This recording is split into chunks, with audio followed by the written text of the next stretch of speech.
Assalamualaikum.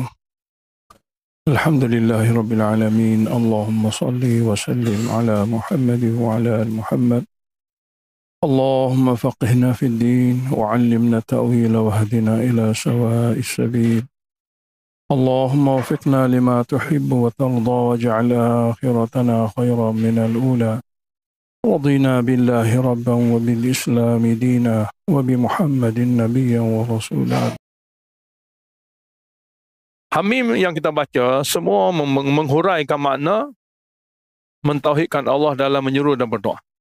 Surah Zumar sebelumnya, surah yang ke-39, mengajar kita beribadat, menyeru dan sebagainya hanya kepada Allah. Ibadat hanya kepada Allah, seru doa juga hanya kepada Allah. Jadi tajuk asas tauhid itu sudah jelas. 8 surah ni kalau dipelajari dengan baik, tak ada pun orang yang sombong sangat atau berdegil sangat untuk menolaknya. Tapi kalau ada yang menolaknya, memang sombong sungguh. Memang teruk sungguh. Memang jiwanya keras sungguh. Jadi untuk menghadapi mereka yang keras sungguh itu, surah ini, surah Muhammad. Dengan nama lain, surah ini nama Qital. Maka kena hadapi orang yang keras ini dengan perang. Makna kena tunjuk mata pedang kepada dia. Tidak boleh beriman, bersedia. Tak perlu duduk atas dunia. Kerana mudah-mudahan dengan cara ni, mereka akan sedar. Sebab, akidah ni orang tak nampak salah. Akidah ni orang rusak pun dalaman. Dan tidak ada pun orang nampak salah. Dia tak macam amal. Amal orang nampak salah. Tak sembahyang, tak pergi ke masjid, orang tahu. Orang boleh tegur. Tapi akidah yang rosak, tak nampak salah. Pedang sahajalah yang boleh menyadarkan mereka. Mudah-mudahan apabila mereka sedar, mereka akan perbetulkan. Mereka akan perbaiki. Maka bila diperbetulkan, matilah bila-bila tak apa. Mati dengan cara apa pun tak apa, mereka akan selamat. Tapi kalau tak bagi amaran dengan pedang, mereka tak sedar. Mereka dah rasa dalam zon selamat. Kerana amalan mereka boleh buat belaka yang baik-baik. Tapi akidah dah rosak. Amalan yang baik-baik ini kalau akidah rosak seperti mana kulit telur yang isi kuning dan putihnya semua raib habis dah. Hanya tinggal kulit saja. Jadi kulit ni siapa nak beli? Dan perkara tu adanya telur kuning, adanya telur putih siapa nampak? Jadi syaitan dia hanya akan mencuri keimanan seseorang tu. Luaran dia bagi hidup. Jadi dari segi kelembutannya, dari segi sopan santunnya, semua ada belaka. Walhal telur putih dan kuning dicuri olehnya. Tapi oleh kerana kulit meliputi semua, siapa pun tak nampak. Jadi oleh kerana kesyirikan dan kerosakan akidah yang dalam tu bahaya dan orang tak sedar, lalu diarahkan supaya adakan qital. Dan qital ni sentiasa Allah akan bagi kemenangan. Sebab orang tu bantu agama. Peperangan apabila betul-betul berjuang atas dasar yang betul, Allah akan bantu. Allah tak pernah kecewakan. Orang hak tetap akan dibantu. Hidup pun dalam bantuan, mati pun dalam bantuan. Kemudian setelah diberi bantuan, manusia yang berjuang akan dapat kemenangan. Jadi setelah surah Qital ini, kita akan dibaca pula surah Fatah. Surah mengenai kemenangan. Adanya jihad adalah kemenangan. Sekiranya jihad itu menempati wahyu. Jadi dalam tu Allah jelaskan tentang kemenangan. Nisbah pada nama-nama surah. Apabila kemenangan diperolehi, orang tu masuk Islam, daerah tu pun jadi daerah Islam. Makin ramai orang masuk Islam, makin luas daerah Islam. Jadi apabila orang Islam ni dah ramai, sampai tahap ada khalifah. Sampai tahap ada pemimpin. Ada segala-gala keperluan yang sepatut ada pada masyarakat Islam. Maka untuk mereka yang sudah beriman setelah menang mengalahkan musuh, kena ada peraturan.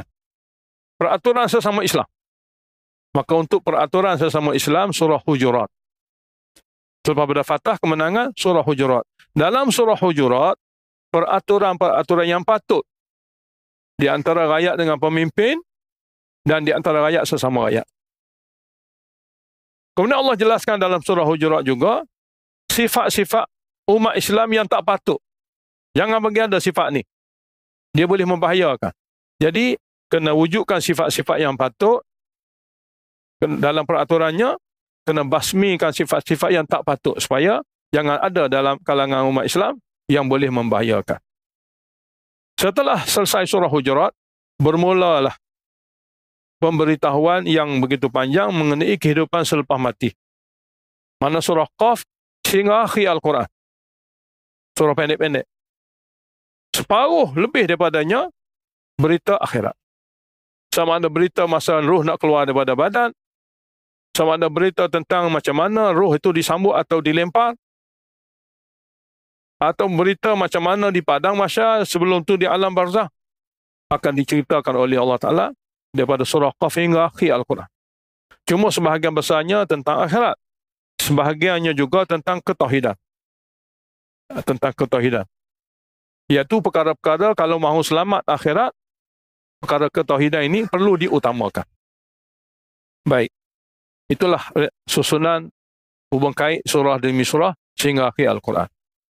Dalam surah Muhammad yang kita nak baca ini, selain daripada Allah menjelaskan kepada kita tentang peperangan, perkara yang kedua perlu kita fahami dalam surah ini, peperangan tidak akan berlaku sehingga jelas. Hitam tu hitam, putih tu putih. Kelabu-kelabu ni tidak ambil kira.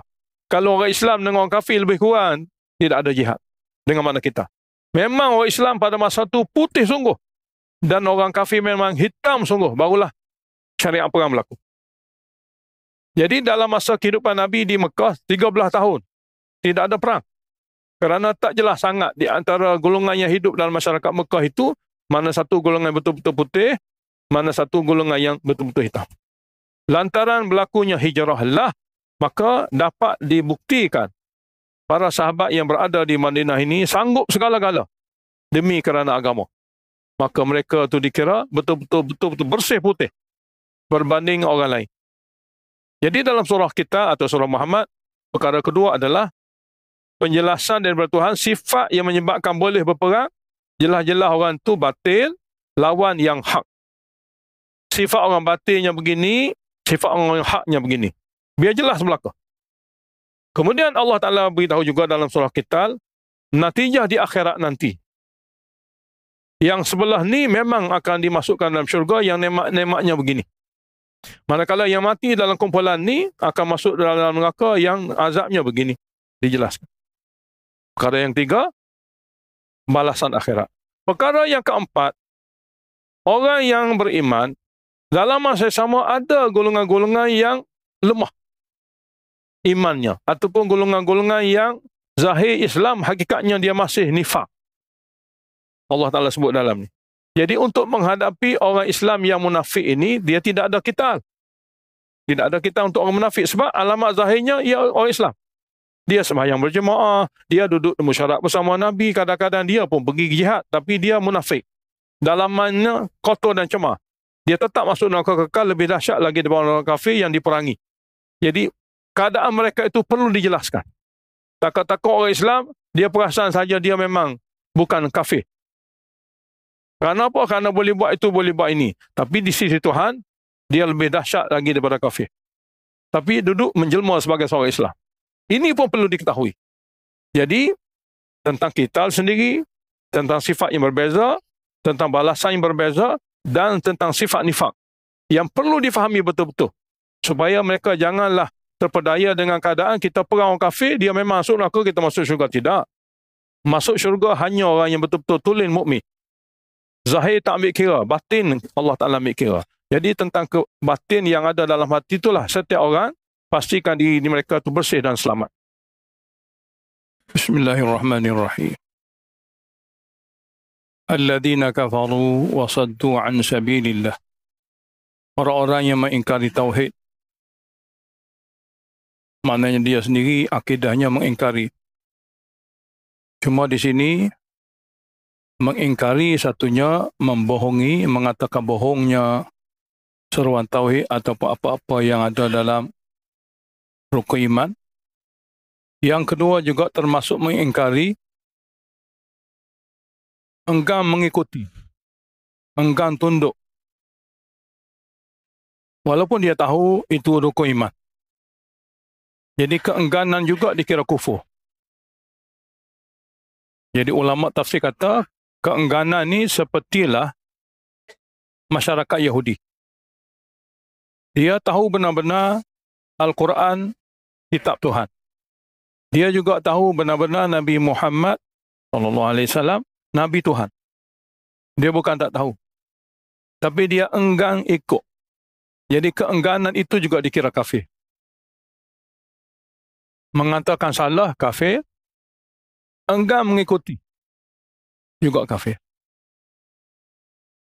Jadi alladzina kafaru, orang-orang yang mengingkari tauhid ataupun enggan untuk menerimanya walaupun tahu mana diri sendiri. Yang kedua, melibatkan orang lain.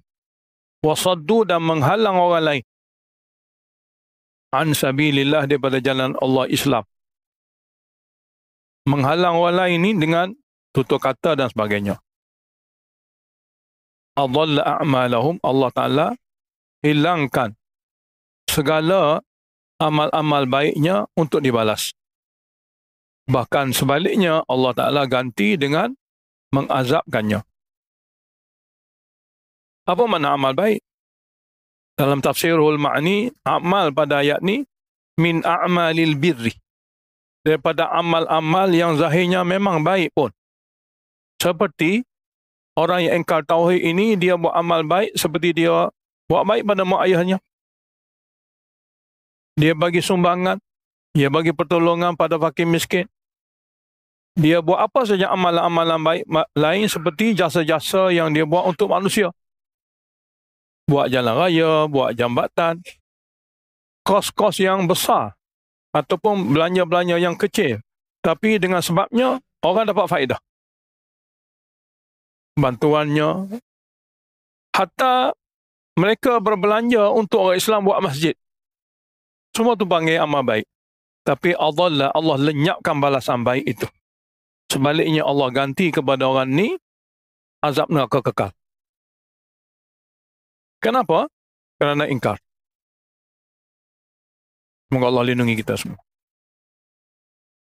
Sebaliknya, orang beriman, walladzina amanu wa amilus solihat, dan orang-orang yang betul-betul beriman, maknanya menerima segala rukun iman, wa amilus solihat, dan dapat melakukan amal soleh yang banyak.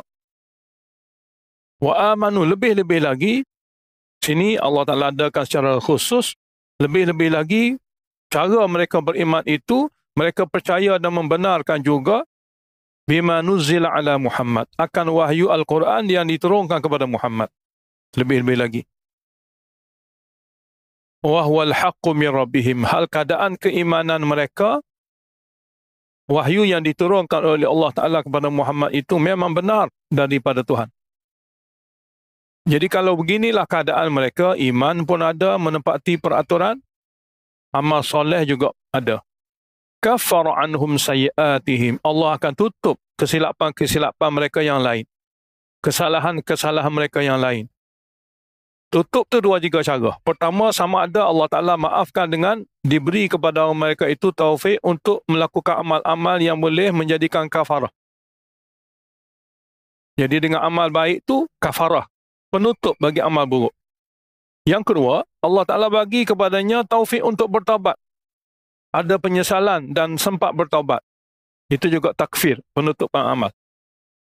Yang ketiga, Allah Ta'ala bagi kepada mereka kesusahan, ujian. Seumpama sakit dan sebagainya, yang dengan sebab kesusahan dan ujian itu, lantaran kesabaran mereka, Allah tutup kejahatan mereka. Yang keempat, syafaat. Allah Ta'ala bagi syafaat kepada mereka. Jadi empat perkara ini semua bermakna takfir. Jadi adanya iman, adanya amal soleh, dalam masa yang sama ada juga amalan-amalan jahat, amalan-amalan buruk. Tapi oleh kerana iman ada, amal soleh pun ada, Allah Ta'ala akan tutup juga amal-amal buruk mereka dengan empat cara. Salah satu. Wa aslaha balahum, dan Allah Ta'ala akan bahagiakan hati mereka. Allah Ta'ala akan perbaiki keadaan mereka. Sehingga keadaan mereka akhirnya layak tempatkan di syurga. Aslahah di sini termasuklah memberi kepada mereka pertambahan taufik untuk melakukan sebanyak-banyak mungkin amal baik. Untuk melakukan sebanyak mungkin amal baik. Jadi dua-dua ni berbeza.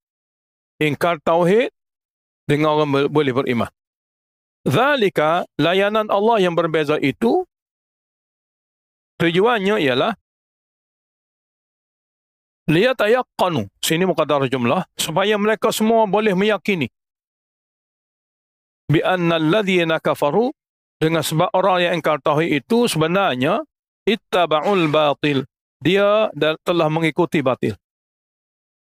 Supaya mereka meyakini sesungguhnya orang yang ingkar tauhid itu sebenarnya mereka itu telah mengikuti yang batil. Wa annal ladzina amanu, dan orang-orang yang beriman pula telah mengikuti al-haqqa, kebenaran daripada Tuhan. Ni ikut batil, ni pula ikut kebenaran daripada Tuhan. Kadzalika, begini mudahnya, yadribullahu lin-nasi amsalahum, Allah menjelaskan kepada seluruh manusia supaya faham amsalahum, keadaan-keadaan mereka semua. Amsal pada ayat ini dengan makna ahwal. Jadi oleh kerana dua kumpulan ni berbeza teruk, yang ni memang putih sungguh-sungguh, yang ni memang hitam sungguh-sungguh, maka golongan yang putih, Allah kata, golongan yang bersih. فَإِذَا لَقِيتُمُ الَّذِينَ كَفَرُوا, maka apabila kamu golongan yang bersih bertemu dengan golongan yang ingkar, yang hitam sungguh-sungguh itu, maka فَضْرِبُوا ضَرْبَ الرِّقَابِ, sini muqaddar, فَضْرِبُوا ضَرْبَ الرِّقَابِ, maka pancunglah leher mereka. Ini cara Tuhan ajar kepada kita untuk menghapuskan kebatilan. Maka pancunglah leher mereka.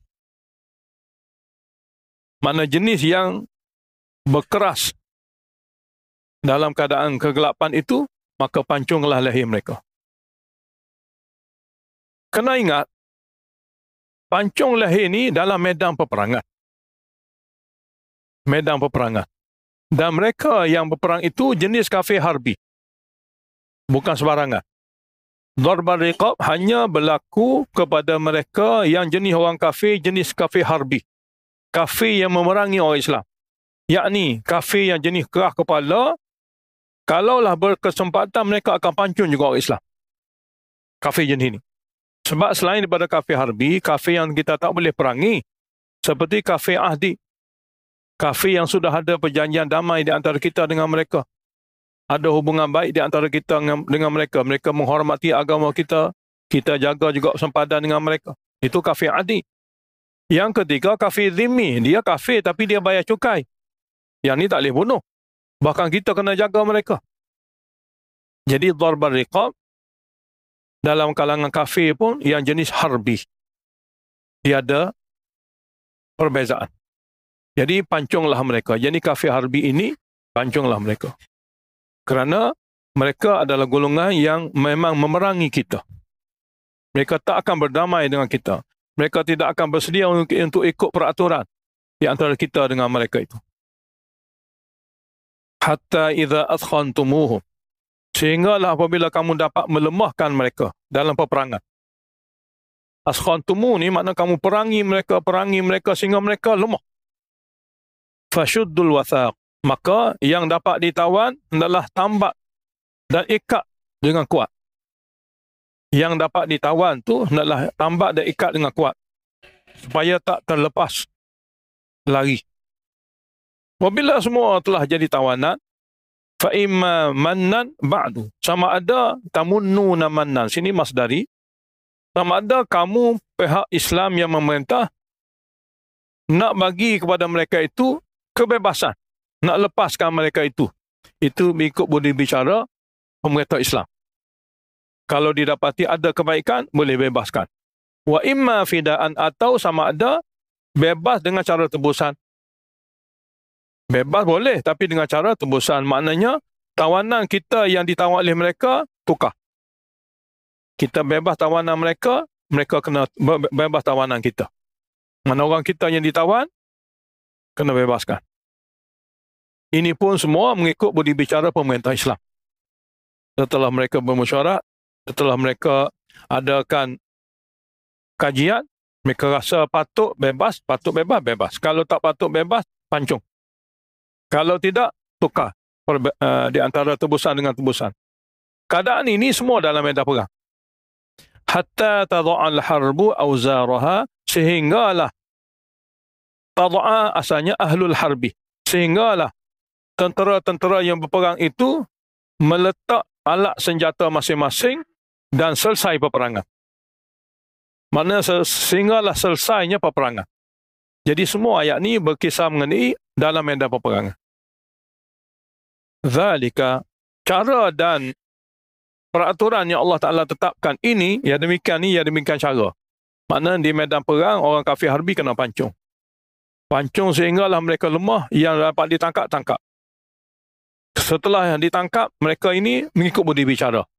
Ada yang kalau kita fikir patut lepas, lepas. Ada yang kalau kita fikir patut tukar dengan tebusan, tukar. Atau dengan bayaran. Kalau tidak, boleh pancung. Walau yasha'ullahu lantasara minhum. Dan kalau Allah kendaki, Allah boleh sahaja bantu orang Islam dengan tidak guna orang Islam untuk lawan orang kafir. Bahkan Allah Ta'ala sendiri dengan kudratnya Allah hapuskan orang kafir. Sebagaimana yang Allah pernah buat kepada umat-umat dahulu. Iaitu tidak mengguna kebolehan yang ada pada orang Islam, bahkan Allah sendiri hancurkan mereka dengan didatangkan taufan kepada kaum Nabi Nuh dan didatangkan azab seumpama petir yang kuat, angin yang kuat seperti yang Allah buat kepada kaum Ad dan Samud. Jadi untuk umat akhir zaman, Allah kata, walakin lam yasha' dzalika. Akan tetapi Allah Ta'ala tidak kendaki demikian untuk umat akhir zaman. Umat akhir zaman, Allah Ta'ala bagi kepada mereka buat sendiri. Nak buat cara macam mana kepada orang kafir ni, kamu buat sendirilah. Liyabluwa ba'dakum bi ba'din. Allah Ta'ala nak bagi kepada kamu ujian. Setengah kamu yang beriman akan setengah kamu yang kafir, maka buat sendiri cara-cara untuk kamu hapuskan kekufuran ini. Jadi untuk umat akhir zaman, Allah Ta'ala tidak akan hancurkan semua manusia yang ingkar. Bahkan Allah jadikan dia peraturan, diserah kepada umat Islam, lawan sendiri musuh itu. Dan perkara ini Allah jelaskan dalam surah Taubah. Nanti insya-Allah jumpa di sana. Baik. Dalam peperangan, orang Islam ni tidaklah kebal. Dia mati juga. Allah takdirkan dalam peperangan ni, mati kena ada dua-dua pihak. Pihak sebelah sana kafir pun mati. Pihak orang Islam pun boleh jadi mati. Ramai mana mati pun serah pada Allah. Tapi natijah selepas mati berbeza. Mati tak dapat tidak. Matinya orang Islam yang berjuang, mati penuh kemuliaan. Maka nama mati itu syahid. Orang yang dapat penyaksian selamat. Syahadah kepada mereka. Mati sebelah ini pula, mati menyebabkan laknat. Kemurkaan yang besar daripada Tuhan. Jadi, kita bukanlah apabila berperang, semua orang Islam mesti kena kebal belakang. Dalam peperangan pergi 1000, balik 1000. Tak ada pun takkan mati. Bukan gitu. Peperangan bila berlaku, adalah mati, ada sakit. Tak kira dua-dua pihak sama. Tapi kemenangan orang Islam, dua. Kalau tak mati pun, dia dapat kejayaan dan dia dapat imbuhan. Kejayaan dapat menumpaskan orang kafir, imbuhan daripada harta ghanimah. Kalau sekiranya mati, terus dihantar roh mereka ke syurga. Relax sana. Jadi orang Islam tidak akan rugi sedikit pun. Jika menang, dapat kemenangan, dapat imbuhan. Jika mati, dapat syurga. Kalah tidak ada. Semoga Allah bagi faham pada kita. Oleh kerana itu Allah Ta'ala beritahu pada ayat seterusnya, وَالَّذِينَ قُتِلُوا فِي سَبِيلِ اللَّهِ, dan orang-orang yang terbunuh syahid di jalan Allah dalam medan itu, فَلَنْ يُضِلَّ أَعْمَالَهُمْ, Allah Ta'ala tidak akan sia-siakan amalan baik mereka, bahkan Allah ganti amalan baik mereka dengan ditukar kepada syurga. Sayahdihim, dan Allah akan pimpin mereka di akhirat nanti ke syurga mereka. Wa yuslihu balahum, dan Allah Ta'ala akan perbaiki keadaan-keadaan mereka di sana untuk layak mereka disambut sebagai ahli syurga. Wa yudkhiluhumul jannah, Allah akan memasukkan akhirnya mereka itu ke dalam syurga. Arrafaha lahum, yang Allah telah perkenalkan syurga itu apa dia di dalam kitabnya. Dan Allah Ta'ala akan memperkenalkan juga setelah mati melalui mereka di mana ke tempat yang dia akan duduk dalam syurga. Sehingga dalam hadis yang sahih, ahli syurga nanti dia kenal tempatnya dalam syurga lebih daripada dia kenal rumah dia sendiri semasa di dunia. Sebab daripada Allah Ta'ala ni ta'arif, pengenalan. Mereka akan cari tempat dia begitu mudah kerana mereka diperkenalkan oleh Allah Ta'ala syurga-syurga masing-masing sehingga mereka kenal syurga mereka lebih daripada apa yang berlaku di dunia. Ini yang Allah buat. Jadi untuk orang Islam, gugur itu kebahagiaan yang sangat hebat. Sebab itulah salah seorang di kalangan sahabat Nabi, apabila tombak musuh menembusi dadanya, dia kata, "Fustu wa rabbil Ka'bah." Telah capailah kejayaan olehku demi Tuhan Kaabah. Kerana apa? Kerana nyawanya telah diambil oleh Allah Ta'ala dalam medan peperangan yang rohnya terus dihantar ke syurga. Jadi dia bukan tahu, dia yakin perkara seperti itu. Jadi keyakinan ni datang daripada mana? Daripada Tuhan. Bukan percuma. Sesuatu usaha yang gigih telah berlaku sebelumnya. Oleh kerana begini, keadaan orang yang berjuang di jalan Allah, Allah beritahu, "Ya ayyuhalladzina amanu," wahai orang telah beriman. "In tansurullah," sekiranya kamu sanggup membantu agama Allah dengan menyebarkan wahyunya, dengan menegakkan hukum dan syariatnya, dengan membenteraskan musuhnya, yansurkum, Allah Ta'ala pasti akan bantu kamu. Ini janji. Wa yuthabbit aqdamakum, dan Allah sentiasa akan teguhkan kakimu dan pendirianmu dalam agamamu. Sebab itulah orang berjuang, dia tidak akan lemah semangat dan dia sentiasa akan diberi kekuatan oleh Allah. Berbanding dengan orang malas. Orang tak buat apa-apa. Orang tak buat apa-apa, ni dia akan turun. Akan hanyut. Lama-lama berlaku sebaliknya. Semoga Allah lindungi kita semua. Jadi nak meneguhkan seseorang tu dalam agama sendiri, dia kena buat keputusan, dia kena berjuang. Dia kena buat usaha. Kerana di sebalik usaha itu bantuan Allah. Bantuan Allah. Walladzina kafaru, sebaliknya golongan yang ingkar tauhid, fata'sal lahum, celaka bersalah ke atas mereka, kepada mereka. Maknanya keingkaran itu bermakna di dunia mereka sudah dapat kecelakaan. Wa adalla a'malahum, dan Allah sia-siakan segala amal-amal baik yang mereka pernah buat di akhirat. Jadi janganlah kata orang kafir dia tak buat amalan baik. Ramai mana orang kafir lebih prihatin lebih pada orang Islam pun. Ramai mana orang kafir lebih jujur daripada orang Islam. Ramai mana orang kafir ini lebih baik terhadap ibu bapaknya. Tapi semua amal-amal baik itu sia-sia. Sebab tidak diberi balasan. Lantaran akidah tak betul. Jadi wa adalla a'malahum, Allah Ta'ala sia-siakan amal-amal baik mereka. Zalika, ya demikian perbezaan cara hidup dan perbezaan balasan, bi annahum karihu ma anzalallah, dengan sebab mereka membenci wahyu yang Allah telah turunkan. Sebab agama ni semua berasas pada wahyu belaka. Baik tajuk akidah, baik tajuk amal. Jadi oleh kerana mereka membenci wahyu yang Allah turunkan, fa ahbata a'malahum, Allah gugur dan lenyapkan amal-amal baik mereka. Ayat sesungguhnya takhwif duniawi. Afalam yasiru fil ard, apakah mereka tak boleh adakan safar di muka bumi ini? Tujuannya, fayanzuru, mereka akan tengok sendiri dengan mata mereka dan boleh fikir sendiri dengan hati mereka. Kaifa kana aqibatul ladzina min qablihim, bagaimanakah akhirnya umat-umat yang derhaka lawan Nabi sebelum ini. Dammarallahu alaihim, Allah Ta'ala hancur binasakan ke atas mereka itu. Walil kafirin amsaluha, bagi golongan-golongan ingkar sampai bila-bila pun, inilah keadaan-keadaan mereka. Maknanya apa yang Allah buat pada umat dahulu, Allah Ta'ala akan buat juga pada umat kemudian sampai bila-bila. Zalika, perbezaan kehidupan mereka di dunia akhirat itu, Allah Ta'ala buat tak sama, bi anna Allah, dengan sebab Allah Ta'ala itu maulal ladzina aman, pelindung sebenar kepada orang beriman. Lalu Allah buktikan dia sebagai pelindung. Wa annal kafirin, dan golongan yang ingkar tauhid itu pula, la maula lahum, tidak ada sebarang pelindung pun untuk mereka itu. Ayat seterusnya sebagai tafsir. Inna Allah yudkhilul ladzina amanu wa amilus solihat, sesungguhnya Allah Ta'ala akan memasukkan orang yang betul-betul beriman dan beramal dengan amal yang soleh yang banyak, jannat, masuk ke dalam kebun-kebun syurga yang luas. Sebab sini sirah jami'i, jannat, kebun-kebun syurga yang luas. Tajri min tahtihal anhar, akan mengalir di bawah pohon-pohonan, di bawah mahligai, di bawah tingkat-tingkat syurga, sungai-sungai. Jadi mengalir di bawah sini, bawah dengan berbagai-bagai. Satu bawah pokok, maknanya sungai berada di bawah dan pokok kiri kanan sungai, menutupi sungai. Maknanya suatu suasana, pokok sebelah kiri kanan sungai, jadi rimbunan pokok tu menutup sungai. Satu. Yang kedua, sungai bergerak di tingkat-tingkat syurga. Ghuruf.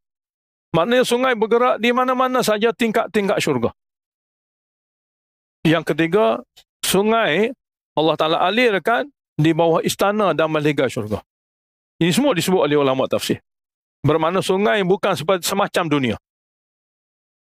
Walladzina kafaru, manakala orang yang ingkar tauhid pula, ayat ni ayat takhwif ukhrawi, yatamatta'un, memang mereka berseronok semasa di dunia.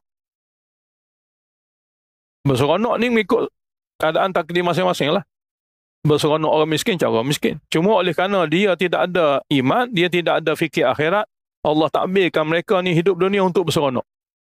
Wa yakulun, dan mereka makan kama ta'kulul an'am, sebagaimana binatang ternak makan. Sebab binatang ternak bukan dicipta untuk akhirat. Dia hanya untuk dunia. Jadi kalau beginilah kehidupan mereka, tidak ada kepercayaan yang betul, tidak ada persiapan yang baik untuk akhirat, wan naru mathwal lahum, maka neraka sajalah tempat kekal mereka.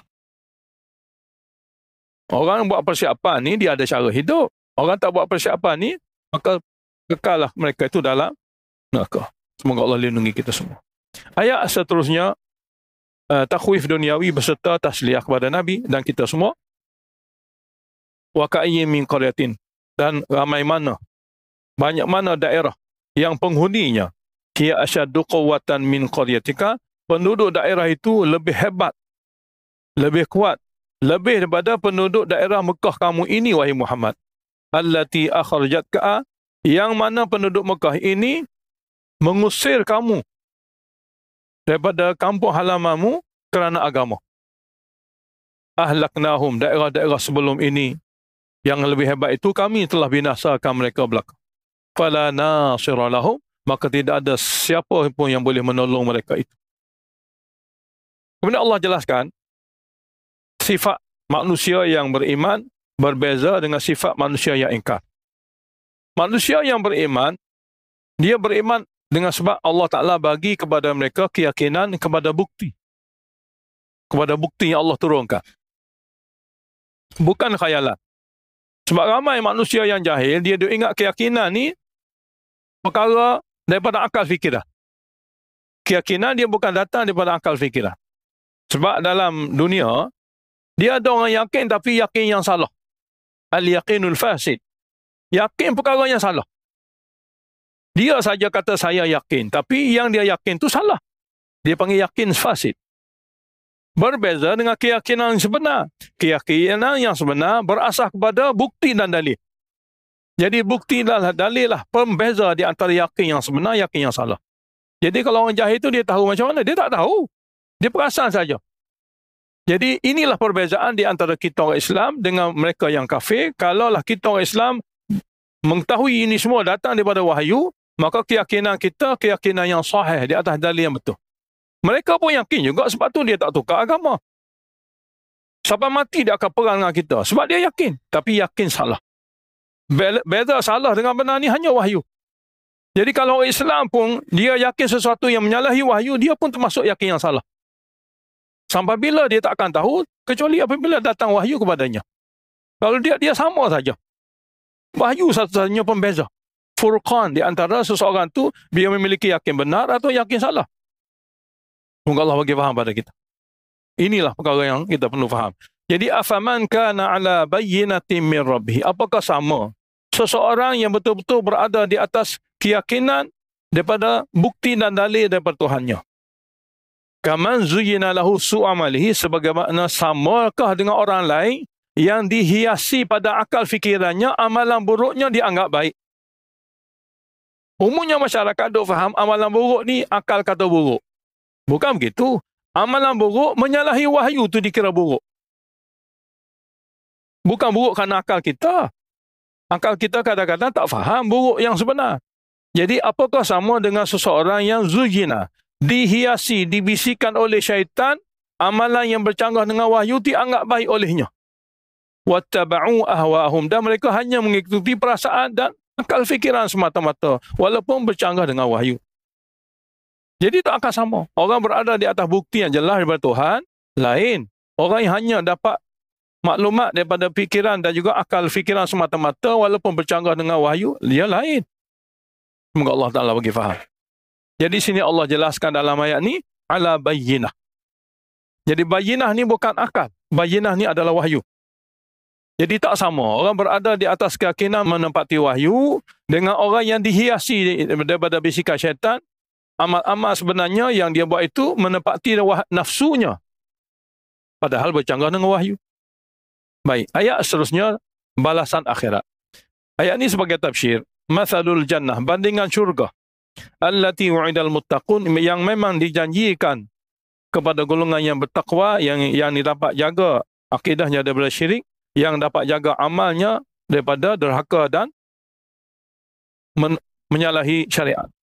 Fiha, syurga nanti, dalamnya anhar, ada sungai-sungai yang banyak. Sungai yang banyak, jamak yang ada dalam ayat ni, daripada 4 sungai yang besar. Banyak tu maknanya banyak arus. Tapi asalnya 4 yang besar. Yakni mimma'in ghairi asin. Daripada air tulen yang tak berubah. Baik bau, baik warna, baik rasa. Air tulen sungguh. Jadi Allah Ta'ala jadikan dalam syurga air tulen ni air yang pertama terbaik. Baik di segi baunya, di segi warna, di segi rasa. Memang tulen. Air yang sangat-sangat baik. Itu duduk dalam darjat yang pertama. Wa anharun, satu lagi sungai-sungai. Sini semua sirah jamak. Min labanin, daripada jenis susu, lam yataghayyar ta'muhu, yang tak berubah rasanya. Sebab susu dalam dunia ni apabila diperah, selepas pada 4 jam, dia rosak. Dia jadi masam. Wa anharun, dan sungai-sungai pula, ada pula min khamrin, daripada jenis arak. Tapi arak syurga. Arak syurga dia tidak macam arak dunia. Arak syurga ladzah. Begitu lazat. Lisyaribin, bagi peminumnya. Kalimah ladzah ni, satu makna yang ada dalam Quran, nak beritahu tidak seperti mana arak dunia. Arak dunia tidak ada kelazatan. Dia ada ketagihan sahaja. Allah lebih tahu, kita tak tahu. Maknanya, dia tidak ada kelazatan. Tapi orang minum kerana ketagihan. Wa anharum min asal, dan sungai-sungai daripada madu musaffa yang cukup bersih, tak perlu ditapis. Kerana dia sudah memang bersih suci. Jadi 4 sungai, asas sungai-sungai dalam syurga. Walahum fiha, dan bagi mereka juga dalam syurga nanti, bukan saja sungai-sungai, min kulli thamara, ada lagi jenis buah-buahan yang banyak. Sebab apa? Sebab samarat ni sirah jam'i. Buah-buahan yang banyak. Wa maghfiratum min rabbihim, di segi rohani pula, dalam syurga nanti keampunan yang besar daripada Tuhan. Allah maaf semua mereka itu. Semoga Allah pilih kita semua daripada golongan ini. Apakah sama mereka-mereka yang diberi syurga sedemikian? Air dan buah. Air ada 4 jenis, buah yang begitu banyak. Kaman dengan satu golongan yang lain. Huwa khalidun finnar, dia pula kekal dalam api neraka. Dan golongan yang kekal dalam api neraka nisbahnya ramai. 999 berbanding dengan 1. Wasuqu, dan mereka akan dibagi minum kerana terlampau dahaga. Dia minta air, begitu lama masa minta air kerana dahaga, lalu dibagi minum ma'an hamima, air yang cukup panas. Faqatta'a, lalu menghancurkan am'a'ahum, perut-perut mereka. Tapi dia sangat-sangat perlu kepada air kerana sangat dahaga. Minta air, Allah bagi air yang sangat panas. Apabila dia minum, akan menghancurkan perut-perut mereka. Semoga Allah lindungi kita semua. Jadi contoh 2 ni, perbandingan berbeza di segi balasan. Kemudian kembali kepada orang Islam yang dia rasa dia tu beriman. Atau dia rasa dia tu beramal. Walhal di sisi Tuhan, dia munafik. Sini Allah Ta'ala adakan ayat sebagai teguran. Teguran maknanya orang yang boleh beramal dengan beberapa amal, orang yang boleh melakukan sesuatu yang diingat sebagai orang tu memperjuangkan agama, tapi apabila dalamannya masih tidak suci, dia dikira munafik. Sebab munafik ni amal boleh buat, akidah tetap syirik. Akidah tak berubah. Jadi janganlah seseorang tu duk rasa apabila kita boleh lawan orang kafir, kita semua ni adalah orang suci. Tidak. Suci asalnya dalaman. Dalam keadaan lawan orang kafir, tu orang Islam ada yang munafik, ada yang mukmin tulik. Lawan orang kafir harbi. Tapi orang Islam yang lawan kafir harbi belum tentu mukmin tulik. Sebab ada yang munafik juga. Jadi nak supaya orang Islam faham, biarlah diri mereka itu mukmin tulik sungguh. Tidak ada dalam dirinya nifak. Jadi nifak perlu difahami untuk dihapuskan. Jadi nak tahu munafik ni kena belajar juga. Kena tahu supaya kita boleh hilangkan. Sebab dia jenis penyakit. Kadang-kadang orang tu pergi hospital. Dia kalau tak sakit berat sangat, dia tak pergi. Tapi kalaulah doktor buat rawatan, semok, cek darah dia, doktor boleh tahu ni penyakit yang ada pada tuan ni, penyakit ni sukar untuk sembuh. Tapi kesan dia tak nampak mana lagi. Tapi dia dah ada daripada alamat darah. Jadi orang tahu, dia boleh pastikan perkara tu memang ada. Contohnya lah. Jadi benda dalaman. Nifak ni benda dalaman. Lagi tak sakit zahir ni orang tu tak tahu. Kecuali orang tu usaha. Semoga Allah bagi faham pada kita.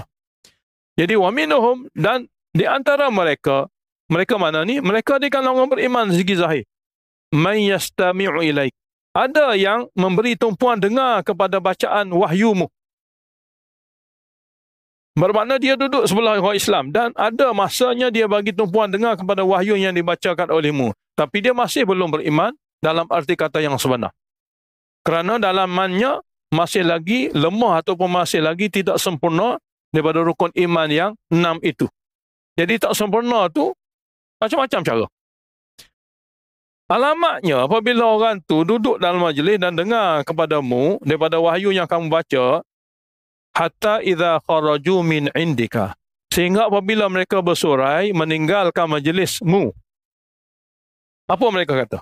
Qalu, mereka berkata. Jadi perkataan inilah alamat-alamat keimanan mereka tidak sempurna. Qalu, mereka berkata lilladzina utul ilma, kepada orang-orang yang betul-betul diberi oleh Allah ilmu, yakni sahabat Nabi yang tulen.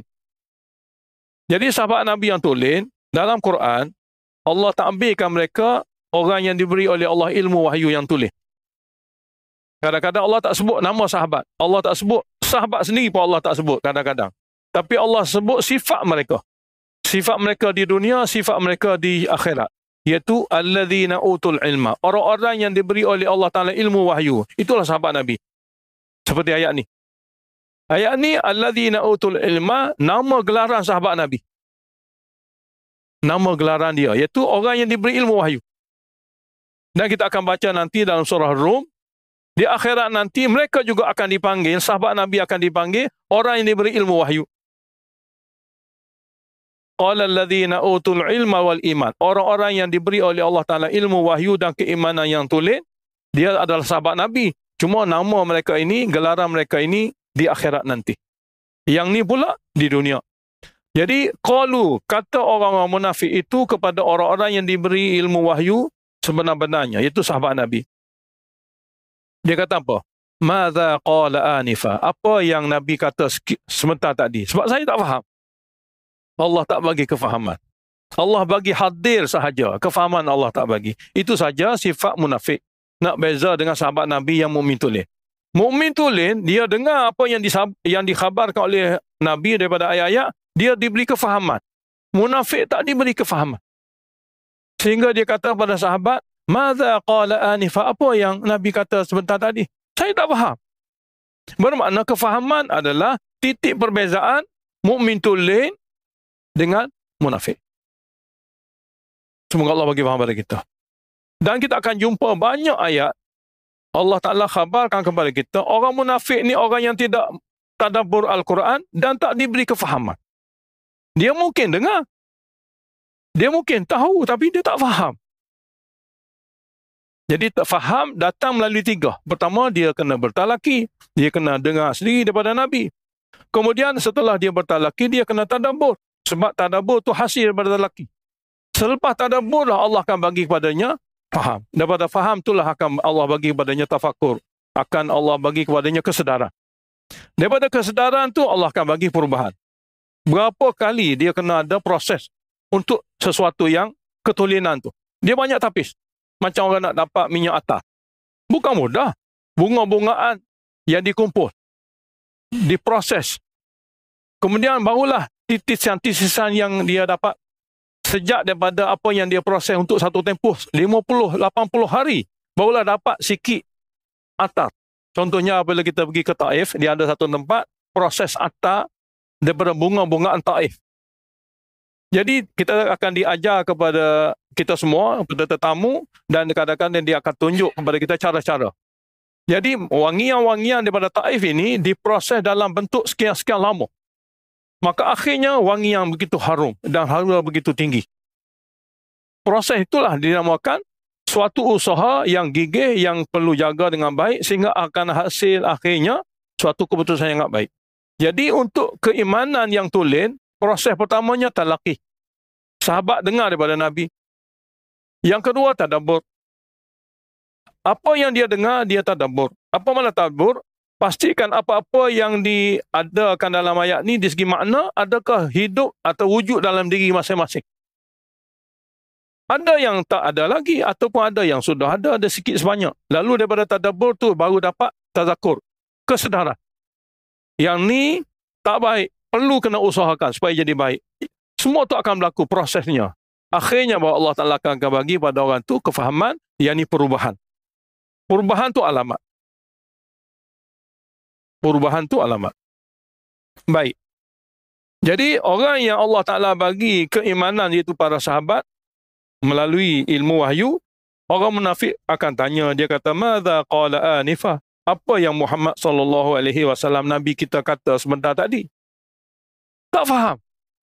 Allah kata pada ayat ni, ulaika, orang yang tak faham-faham apa yang dibacakan oleh Nabi daripada ayat-ayat, alladzina taba'allahu ala qulubihim. Orang ni memang duduk dengan Nabi pun tak faham, orang ni sudah dikunci hati mereka. Jadi duduk saja dengan Nabi tapi dia dikira masih munafik. Wattaba'u ahwa'ahum, dan mereka hidup hanya mengikuti keinginan dan hawa nafsu mereka, tidak wahyu Tuhan yang Tuhan turunkan untuk mereka. Makna duduk dengan Nabi, dengar wahyu Nabi tapi ikut-ikut nafsu. Semoga Allah bagi faham. Sahabat Nabi pula macam mana?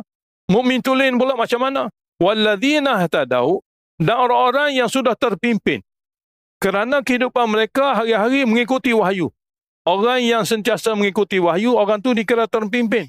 Jadi sebanyak mana wahyu-wahyu yang didengari, zadahum huda, akan menambahkan kepada mereka petunjuk yang baru, keimanan dan keyakinan yang baru.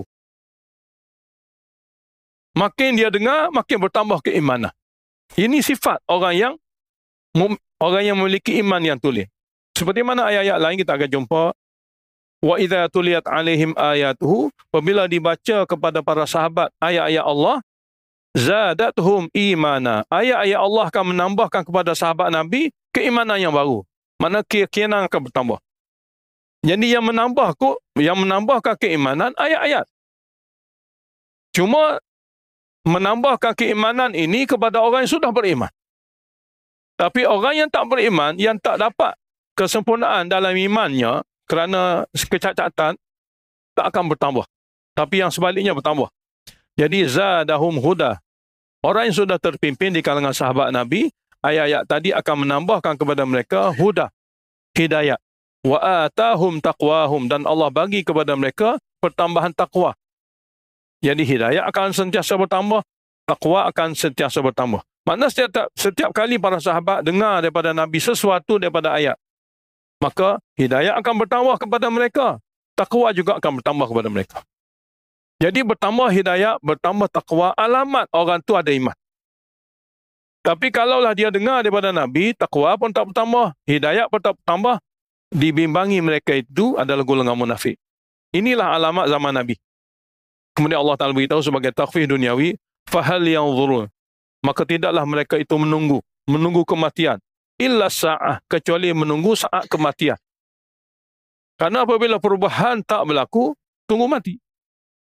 Nak tunggu berubah, tak berubah dah, dia akan tunggu mati. Ataupun tunggu kiamat. An ta'tiyahum baghtatan, datang menimpa mereka, datang menangkap mereka secara mengejut.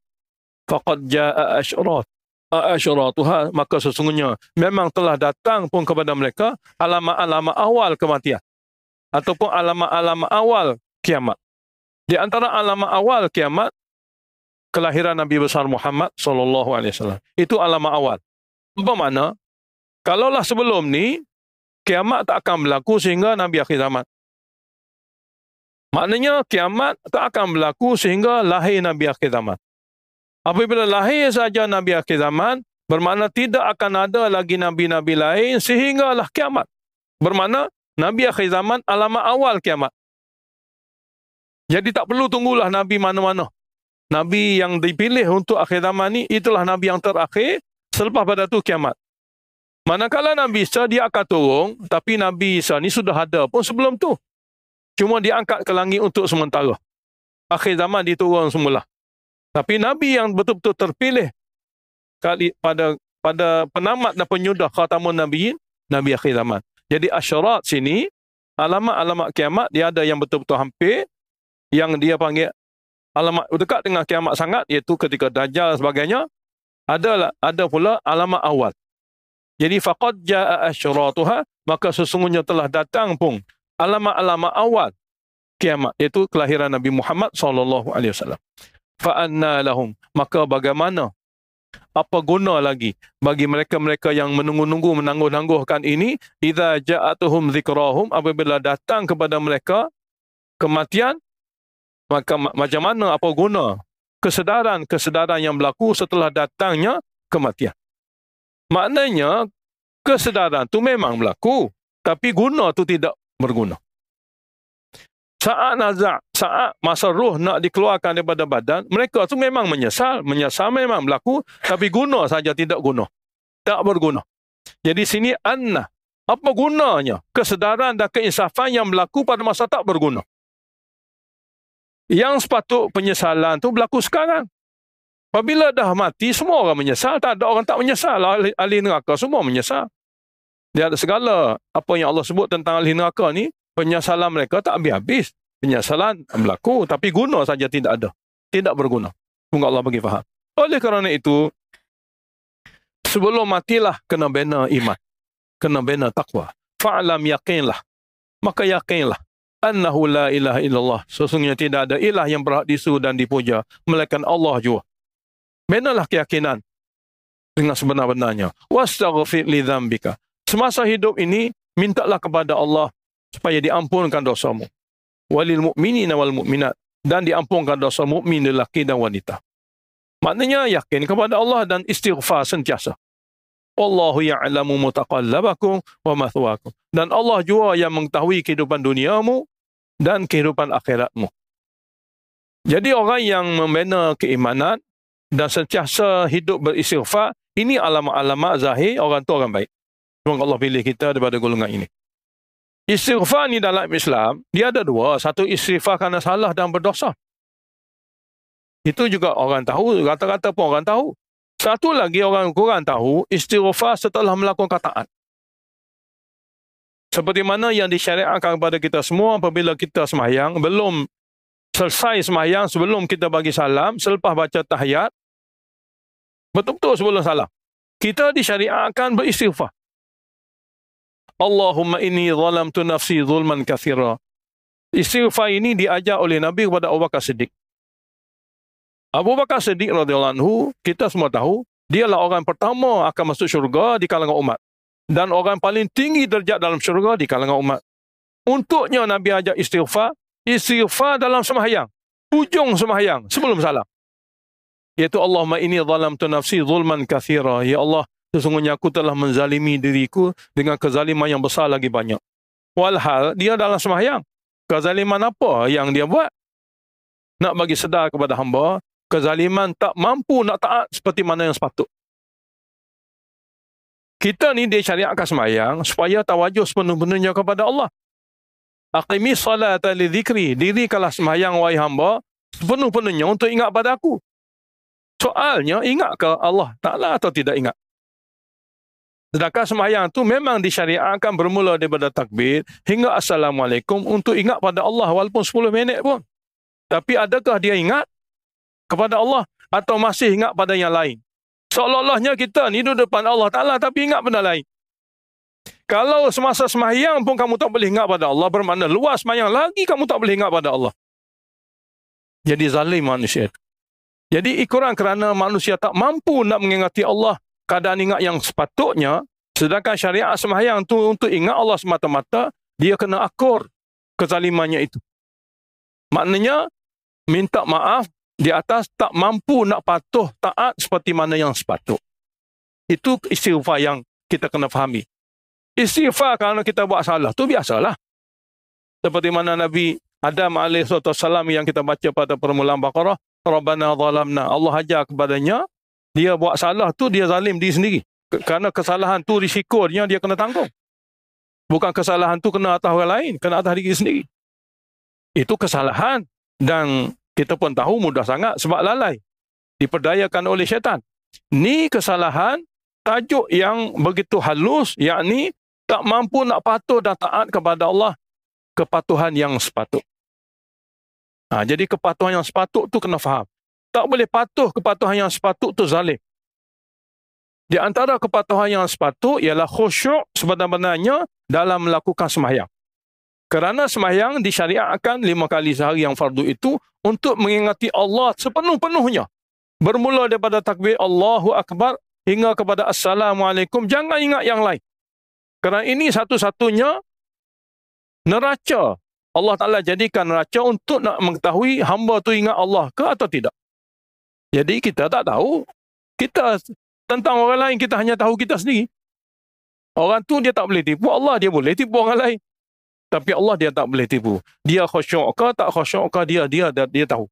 Sebab itulah pada pengakhiran sembahyang sebelum bagi salam, kita kena akur, kita kena kata, Allahumma, ya Allah, inni zalamtu nafsi zulman kathira. Sesungguhnya aku masih menzalimi diriku, kezaliman yang begitu besar, kerana sembahyang yang 10 minit ni pun masih tak boleh ingat pada Allah Ta'ala.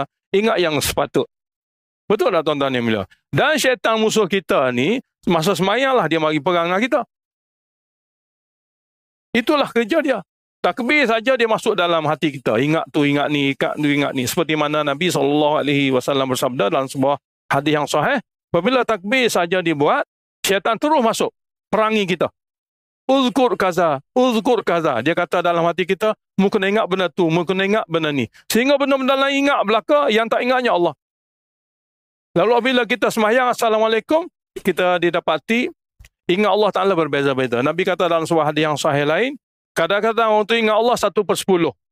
Ada orang tu ingat Allah 2/10 hingga ke ada sebahagiannya ingat pada Allah sepenuhnya. Tapi berbeza orang tu mengikut keimanan dan juga mengikut kekhusyukan. Baik, ada satu perkara yang kita telah baca pun sebelum. Ramai orang tanya, dia kata macam mana nak dapat khusyuk? Allah dah beritahu, kita dah baca sebelum ni pun, khusyuk akan datang kepada orang fikir akhirat. Illa 'alal khashi'in. Ayat yang kita dah baca sebelum ni. Khashi'in Allah dah beritahu. Orang yang khusyuk ni mudah patuh. Yani alladzina yadhunnuna annahum mulaqu rabbihim. Orang yang meyakini mereka akan bertemu dengan Tuhan. Maknanya meyakini bertemu dengan Tuhan itulah punca kekhusyukan. Dan orang yang nak meyakini bertemu dengan Tuhan ni, orang yang bukan ingat akhirat on off, jarang-jarang. Dia kena sentiasa ingat. Jadi, sentiasa ingat akhirat, sentiasa bicara tentang akhirat. Nak bicara tentang akhirat, kena dengar banyak kali tentang akhirat. Sebab akhirat bukan daripada akal, akhirat daripada pemberitahuan Tuhan. Jadi Tuhan telah beritahu pada kita ayat-ayat tentang akhirat. Jadi banyak kali baca, banyak kali tadabbur, barulah Allah datangkan kepada kita ingat akhirat. Sebab itulah surah-surah yang sentiasa dibaca oleh Nabi dalam sembahyang, baik sembahyang fardu atau sembahyang sunat, surah-surah pendek-pendek. Surah-surah pendek ni semua membicarakan akhirat. Jadi yang ni sentiasa dibaca. Tauhid dengan akhirat ni sentiasa dibaca dalam sembahyang. Jadi daripada itulah terbenanya fikir akhirat. Daripada terfikir akhirat itulah akan manusia itu ingat akhirat. Dan apabila banyak ingat akhirat, dialah akan mendorong kepada kekhusyukan. Jadi tuan-tuan boleh usaha dengan mudah saja. Kalaulah ibadat tuan-tuan nak dapat kemanisan, mudah saja kena bina fikir akhirat. Allah akan bagi. Jadi orang duduk berzikir, apa-apa zikir yang dia sebut, sebenarnya dia berzikir, mulut sudah dia sebut. Tapi yang tidak ada hanya hati saja ingat. Kadang-kadang Nabi dah 333, 100 dah baca dah, 300 dah baca dah. Tapi ingat tak ada. Jadi untuk mendapat kemanisan dan kekhusyukan, benalah fikir akhirat. Kerana daripada itulah zikir-zikir kita tadi, bukan saja sebutan, bahkan ada satu penghayatan dalaman. Tapi janganlah kata saya malas berzikir kerana apa, tak ingat pun Allah. Jangan. Itu sombong. Boleh berzikir pun satu nikmat.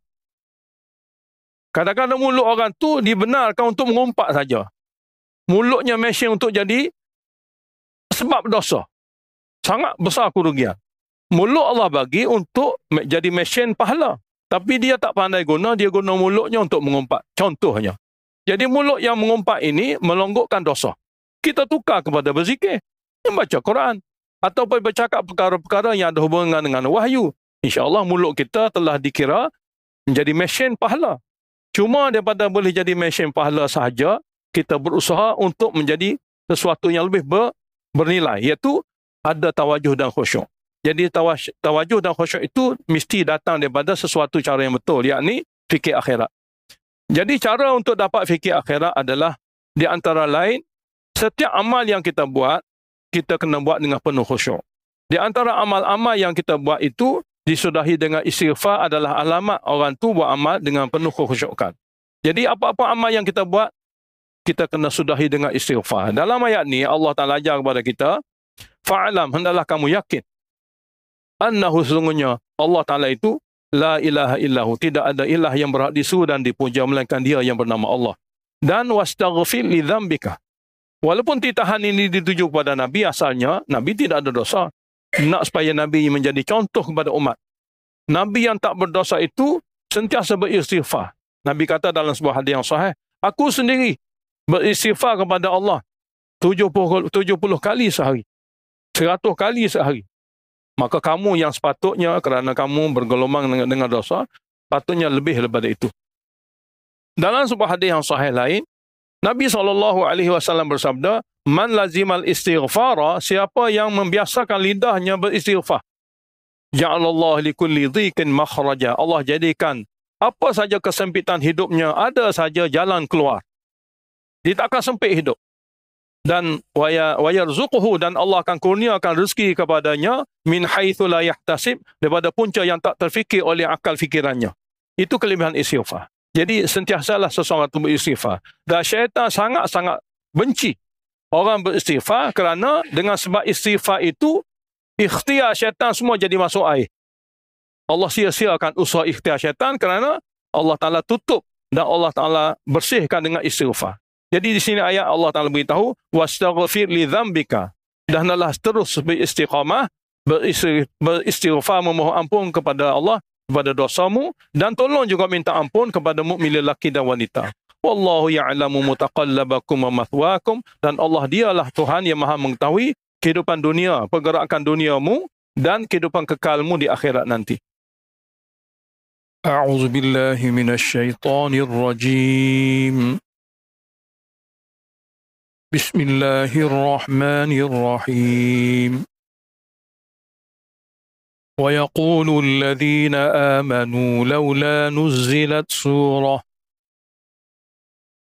فإذا أنزلت سورة محكمة وذكر فيها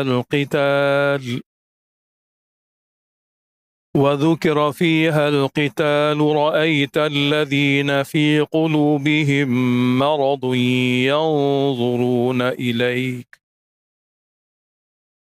ينظرون إليك نظر المغشي عليه من الموت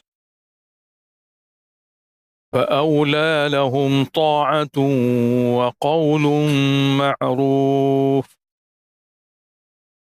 فإذا عزم الأمر فلو صدقوا الله لكان خيرا لهم. Ayat-ayat yang kita nak baca ni bahagian kedua surah yang membicarakan mengenai orang munafik. Dia dalam Al-Quran, ulama tafsir dalam menentukan ayat-ayat tentang golongan munafik biasanya ada dua pandangan. Sebahagian ulama tafsir mengatakan ayat-ayat ini untuk orang Islam ataupun mengenai orang Islam yang jenis lemah imannya. Manakala sebahagian lain di kalangan ulama tafsir mengatakan ayat-ayat ini kepada orang yang ada sifat nifaq dalam hati mereka. Maknanya orang yang zahirnya semacam orang beriman, tapi dalam akidahnya masih ada kecacatan. Tidak sempurna imannya. Jadi di antara dua lah. Bahagian ulama tafsir mengatakan ayat-ayat seperti ini tentang orang beriman. Cuma orang yang begitu lemah dan daif imannya. Bahagian lagi mengatakan orang ni adalah orang yang zahir macam Islam, tapi dalam akidahnya ada kecacatan. Kecacatan bermaksud masih tidak beriman.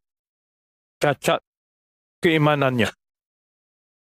Ataupun dengan kata lain, dalam rukun iman tu ada salah satu yang dikira tidak lagi sempurna, tidak lagi sah imannya. Atas tajuk apa sekalipun daripada rukun iman itu. Cuma di segi zahirnya macamlah orang beriman, kerana banyak perkara yang mereka boleh buat seperti mana orang yang beriman lain. Jadi ayat ni pun sama. Cuma jumhur ulama tafsir pada ayat ni mereka kata orang beriman yang lemah. Wa yaqulul ladzina amanu, dan akan berkata orang yang lemah imannya. Dia kata apa? Laula nuzilat surah. Kenapa telah tidak diturunkan suatu surah yang dimaksudkan oleh mereka surah-surah yang baru yang ada dalam tu arahan untuk berperang. Kerana mereka nak sangat lawan orang kafir. Tak sanggup dihina, tak sanggup diperkecilkan, tak sanggup disusahkan. Jadi mari semangat nak lawan orang kafir. Tapi oleh kerana dia beriman, dia tak boleh buat sesuatu tanpa arahan daripada Allah, tanpa peraturan daripada agama Allah. Cuma nak lawan tu adalah. Semangat nak lawan kafir kerana ditindas tu ada. Tapi ayat-ayat Quran tidak ada yang mengarahkannya. Sebaliknya, apa yang Allah Ta'ala turunkan sebelum itu, larangan daripada mengangkat senjata. Seperti mana nanti kita akan baca tentangnya dalam surah An-Nisa. Dia minta nak berperang, Allah Ta'ala beritahu, kufu aidiakum. Tahan dulu tanganmu. Tahan dulu tangan daripada memerangi musuhmu. Bahkan, pastikan kamu benar-benar Muslim. Pastikan kamu benar-benar Muslim dengan jaga sembahyang, dengan dapat tunaikan zakat. Dua perkara. Ayat ini kita akan baca dalam surah An-Nisa. Dan memang sifat manusia, apabila dia direndahkan, dia disusahkan, dia nak lawan. Sifat manusia gitu. Cuma kadang-kadang orang ni dia tak mampu lawan kerana tak ada kekuatan. Tapi kalau dia ada kekuatan, dia lawan. Orang beriman, dia tak tengok sesuatu tu untuk dituruti daripada fikiran dan juga nafsunya. Orang beriman, dia tengok peraturan Tuhan. Peraturan Tuhan nak macam mana. Sebab kita ni bukan orang saja, kita ni hamba Tuhan. Jadi kalau Tuhan kata perang, kita perang. Kalau Tuhan kata jangan, jangan. Itulah hamba. Jadi orang yang lemah iman, ayat ni kata, berkata laula nuzilat surah. Kenapa lah tak turun surah yang ada dalam tu arahan untuk lawan orang kafir. Sehinggalah turunnya ayat. Seperti ayat yang ada dalam surah Haji. Yang berbunyi, Udhina lilladzina yuqataluna biannahum zulimu. Diberi keizinan kepada orang Islam yang diperangi. diberi keizinan perang kepada orang Islam yang telah diperangi oleh orang kafir dengan sebab mereka dizalimi. Sana ada izin. Daripada ayat tu dapat keizinan perang. Apabila ada arahan perang, orang yang sebelum ni minta nak berperang mula takut mati dan sayang sangat kepada dunia. Jadi takut mati, sayang kepada dunia adalah sifat munafik. Ini salah satu sifat. Dan manusia tak boleh tipu perkara tu. Baik. Takut mati ni ada semua pada orang. Orang mukmin, ke orang kafir, ke orang fasik pun takut mati ada. Cuma orang munafik, dia takut mati kerana cinta dunia. Cinta dunia tu sebab. Orang mukmin takut mati, takut biasa. Kerana tidak cukup amalan-amalan yang sepatut nak menghadap Allah Subhanahu Wa Taala. Jadi ayat ni nak beritahu tentang mereka. Apa dia? Fa idza unzilat suratun muhkamatun. Maka apabila diturun oleh Allah Taala suratun, suatu surah muhkamatun yang teguh maknanya, tak boleh dimansuhkan lagi. Tak boleh dibatalkan lagi, yang teguh maknanya. Wa dzukira fiha al-qitalu, dan disebut pada surah yang teguh maknanya, yang tidak akan diubah-ubahkan, disebut dalam tu peperangan. Disebut dalam tu peperangan, maknanya kamu orang Islam tak boleh biarkan mereka yang syirik, kamu hendaklah perangi mereka, bunuh mereka di mana saja. Apabila ada ayat perang sungguh, ra'aital ladzina fi qulubihim maradun, kamu akan dapat tengok orang-orang yang ada dalam hatinya penyakit nifak. Marad pada ayat ni penyakit. Penyakit nifak. Yang zuruna ilaika, memandang kepadamu apabila turun ayat perang ni, nadharal maghsyiyi alaih, pandangan orang yang hampir pitam. Memandang ke arahmu lantaran takut sangat kepada mati, dia memandang seumpama orang yang hampir pitam. Minal mauti, kerana takut mati. Maknanya ini suatu bahasa kiasan nak beritahu manusia ni apabila dia takut mati, inilah keadaan dia. Belum ni minta sungguh-sungguh supaya diturunkan ayat-ayat yang membicarakan, yang mengarahkan supaya berperang. Tapi apabila ayat tu turun sungguh, dia mari takut. Jadi takut berserta pengecut kerana cinta dunia yang melampau. Dan ini adalah sejenis penyakit orang munafik. Sejenis penyakit dia. Kemudian Allah Ta'ala beritahu, fa'aula lahum, maka apa yang sepatut bagi mereka itu, kalau mereka betul-betul beriman tidak munafik, ta'atun, taat sajalah daripada Allah Ta'ala hukum. Sepatutnya bagi mereka itu, kalaulah mereka itu bukan orang munafik, ta'atun, jadi fa'aula lahum, suatu tafsiran, khabar muqaddam, ta'atun wa qawlu ma'ruf, mubtada muakhar. Maknanya sepatut bagi mereka itu, kalaulah ayat-ayat apa pun turun, ta'ah, patuh setia. Wa qawlu ma'ruf, dan ucap apa-apa yang patut diucap. Jangan menakwil, jangan bagi alasan, jangan bagi dalihat. Contohnya, apabila ada ayat yang bertemu dengan perasaan kita dan kita ni orang beriman, kita patuh saja. Qaulul ma'ruf, kita minta kepada Allah taufik supaya Allah bagi kepada kita kemampuan untuk beramal dengan mana-mana ayat Tuhan. Kemudian Allah Ta'ala beritahu, فَإِذَا عَزَمَ الْأَمْرُ, maka apabila urusan jihad, peraturan jihad, azama sini diwajibkan. Maka apabila telah diwajibkan urusan untuk umat Islam supaya berjihad, maka ikut saja arahan itu lebih baik. Falau sadaqullah, kalau seandainya mereka jujur sungguh-sungguh beriman kepada Allah dan tidak ada sebarang nifak, tidak ada sebarang nifak, lakana khairan lahum, arahan dan kewajipan untuk berperang itu memang lebih baik bagi mereka. Kerana jihad salah satu jalan cepat untuk ke syurga. Mati syahid di jalan Allah Ta'ala, jalan cepat untuk masuk syurga. Karena mati saja orang mati syahid, rohnya seluruh dihantar ke syurga. Itu maksud lakana khairan lahum. Jadi falau sadaku, kalau seandainya mereka jujur dalam beriman, tidak nifak, nescaya lebih baik bagi mereka. Kemudian Allah Ta'ala adakan jumlah tentang orang munafik juga. Fahal asaitu, adakah kamu menaruh harapan, in tawallaitum, sekiranya kamu berkuasa. Pertama terjemahan, adakah kamu ada harapan, ada semangat apabila kamu berkuasa. Sini mungkin kamu. Dia dua terjemahan, mungkin kamu. Hal asa itu ni mungkin kamu.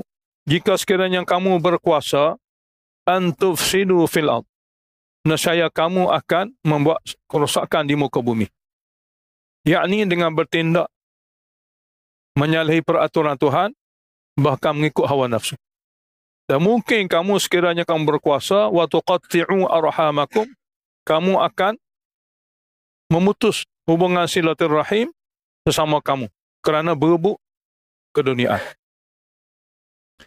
Ini adalah alamat-alamat orang munafik yang ditujukan ayat ini kepada mereka. Yang ini mungkin kamu, sekiranya kamu berkuasa, maknanya apabila dalam peperangan tu musuh kalah dan kamu berkuasa, sekiranya kamu tidak jujur, kamu akan buat kerosakan di muka bumi ini dengan hidup tanpa ikut peraturan dan syariat Allah. Sebab kerosakan, makna yang ada dalam ayat, seseorang melakukan sesuatu secara zalim ataupun sesuatu tidak menepati peraturan Tuhan. Jadi akan rosaklah kehidupan duniawi. Dan apabila manusia itu berkuasa, kadang-kadang mereka berebut dengan sebab berkuasa sesama mereka, sehingga sampai tahap putus silaturahim. Yang ayat ini dituju kepada orang yang tidak jujur dalam beragama. Kalau mereka menang pun dalam peperangan, mana-mana peperangan, tapi kalau mereka bukan orang yang beriman dan tidak jujur, yakni mereka tu ada sifat munafik, setelah mentadbir dan memerintah, mereka akan buat kerosakan dan berebutnya harta dunia ini menyebabkan putus hubungan silaturahim sesama mereka. Allah Ta'ala beritahu orang munafik, ulaika alladzina la'anahumullah, mereka itu sebenarnya orang yang Allah laknatkan. Fa asammahum, Allah pekakkan. Hasil pada laknat atau natijah daripada laknat, Allah Ta'ala pekakkan pendengaran mereka daripada kebenaran. Wa a'ma, dan Allah butakan pandangan mereka, absarahum, daripada kebenaran. Jadi orang munafik sejenis manusia yang hidup dalam kalangan orang beragama, tapi kebenaran tak masuk, baik melalui telinga, baik melalui mata. Jadi soalan akan adalah, kenapa? Walhal zaman Nabi dulu, kalau kita tengok pada ayat ni, orang yang dituju ayat ni kepada mereka, duduk sama Nabi. Mata mereka tu boleh tengok Nabi hari-hari. Telinga mereka boleh dengar ayat-ayat dibaca oleh Nabi sendiri. Tapi kenapa tak masuk? Yang Allah sebut dalam ni, Allah pekakkan, Allah butakan. Sampai tahap Nabi baca pun tak memberi kesan. Jadi ada soalan dalam hati kita lah. Kenapa teruknya orang munafik? Jawapannya mudah saja. Tidak ada kejujuran.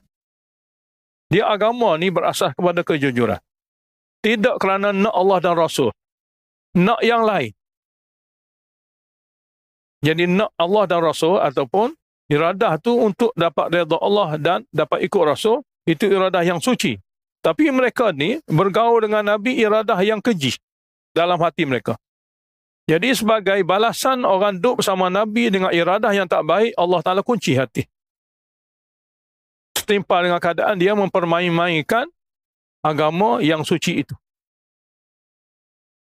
Jadi kalau ada zaman Nabi, orang bersama Nabi Tuhan kunci hati dalam keadaan duduk bersama Nabi, zaman lain boleh. Sangat-sangatlah berlaku perkara seperti itu. Lantaran tidak ada kejujuran dalam hati. Dan umumnya masyarakat yang dikira nifak ada pada hati mereka, mereka itu adalah orang yang hidup penuh dengan cinta dunia, gelap akhirat. Semoga Allah Ta'ala selamat dan lindungi kita semua. Jadi ayat ni, ayat zajrun kepada orang munafik yang kita nak baca ni. Afala yatadabbaruna al-Quran. Apakah mereka belum mentadabbur Al-Quran? Sedangkan Al-Quran mukjizat. Mana-mana hamba yang tadabbur berserta ikhlas, Allah buka hati. Kita dah baca berkali-kali, Quran ni dia suci. Apabila hati suci tadabbur, maka hati itu akan dibagi nur oleh Allah Ta'ala. Tapi kalau hati itu, hati yang tidak suci, tadabbur Al-Quran, tidak memberi sembarang bekas. Jadi di sini Allah kata apa? Afala yatadabbaruna Al-Quran? Apakah mereka tidak tadabbur Al-Quran? Sedangkan ayat-ayat Al-Quran adalah suatu perkara yang suci lagi mukjiz. Luar biasa yang ada dalam itu. Yang mana-mana manusia yang suci, yang ingin kebaikan, apabila dia tadabbur Al-Quran, tentu Al-Quran akan memberi kepadanya sesuatu yang baik. Jawapannya, mereka tak tadabbur. Sebab tu Allah kata, am ala qulubin aqfaluha, atau tadabbur dah dibuat, cuma hatinya sudah dikunci. Jadi apakah mereka tak tadabbur Al-Quran? Dengan sebab tak tadabbur, memang tak berubah. Memang tak berubah. Seperti mana ayat yang kita baca sebelum, dia dengar. Dia dengar apa yang diberitahu oleh Nabi, tapi hatinya tak boleh terima. Tak boleh memahami dengan baik. Ayat ni pula, apakah mereka tidak tadabbur Quran? Apabila seseorang tu tadabbur, cuba memahami dengan baik untuk patuh dan ikut, Allah akan buka hati.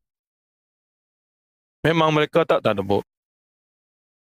Ataupun Tuhan kata, tadabbur telah dibuat, cuma hati sudah dikunci. Nak buat macam mana? Tadabbur telah dibuat, tapi oleh kerana hati sudah dikunci, tak terbuka juga. Am ala qulubin aqfaluha, ataupun tadabbur telah dibuat, cuma pada hati-hati mereka itu semua sudah dikunci. Ada mangga-mangganya. Aqfal dengan mana? Ada mangga-mangganya yang membuktikan hati itu sudah terkunci. Jadi tadabbur buat macam mana pun tak masuk. Sebab hati telah terkunci, telah ada mangga. Semoga Allah bagi faham. Jadi kesimpulannya, munafik, alamat untuk kita tahu orang tu munafik atau tidak, dengan tadabbur Al-Quran. Kalau memberi kesan, dia bukan munafik. Mudah saja. Kalau tadabbur Al-Quran menyebabkan dia sedar. Tuntutan yang ada dalam ayat ni menyebabkan dia boleh berubah, dia boleh sedar. Bermakna hatinya tak dikunci. Sebab Quran akan memberi kesan. Tapi kalaulah dia tadabbur, tak boleh berubah juga. Makna hati sudah dikunci. Dan ayat ni kepada semua. Tidak dituju dan tidak perlu dituduh kepada sesiapa. Bahkan masing-masing sahaja akan perhati dan juga akan semak. Kemudian Allah Ta'ala beritahu, innal ladzina irtaddu ala adbarihim. Sesungguhnya mereka yang murtad kembali daripada kebenaran yang mereka dengar daripada Nabi. Mereka dengar daripada Nabi, mereka murtad kembali daripada kebenaran. Min ba'di ma tabayyana lahumul huda. Setelah jelas lagi nyata depan mereka hidayah. Maknanya mula-mula dia rasa betul sungguhlah Nabi Muhammad SAW kena ikut sungguh. Lama kelamaan terbalik. Tak bersedia nak ikut. Jadi murtad ni satu sifat lah, satu sifat yang berubah. Orang seperti ini, asyaitanu sawwala lahum. Syaitanlah sebenarnya membisikkan mereka perkara seperti itu. Syaitanlah berusaha membisikkan mereka sehingga berlaku perubahan seperti itu. Semoga Allah lindungi kita semua. Dan syaitanlah amla lahum, menangguh-nangguhkan dalam hati mereka sesuatu yang baik dan mencampakkan, membisikkan pada mereka angan-angan mereka akan dapat keampunan. Amla ni maknanya masuk dalam hati, beritahu kepada mereka perkara baik, nanti dulu, tangguh-tangguhkan. Lewat-lewatkan. Dan syaitan juga, apabila orang tu buat buruk, buat silap, buat salah, ada harapan suatu hari nanti kita akan bertobat. Buat baik pun dia tangguh-tangguhkan, taubat pun bila melakukan kesalahan, dia tangguh-tangguhkan. Jadi selain daripada sawala maknanya telah menggelincirkan akidah seorang tu, kefahaman seorang tu daripada menjadi pengikut Nabi, kepada sebaliknya, dan syaitanlah yang menangguh-nangguhkan. Tangguh nak buat kebaikan, tangguh untuk bertaubat walaupun sudah lakukan kesilapan. Jadi nak menyelamatkan keadaan orang tu daripada ini semua, dua perkara. Satunya, baca Al-Quran, tadabbur, minta kepada Allah hidayah dan cuba ikuti. Apabila ada perubahan, itu bukan orang yang dikunci hati. Yang kedua, taubat ini tak boleh ditangguhkan. Jenis menangguhkan taubat juga adalah orang yang sudah dibisikkan oleh syaitan.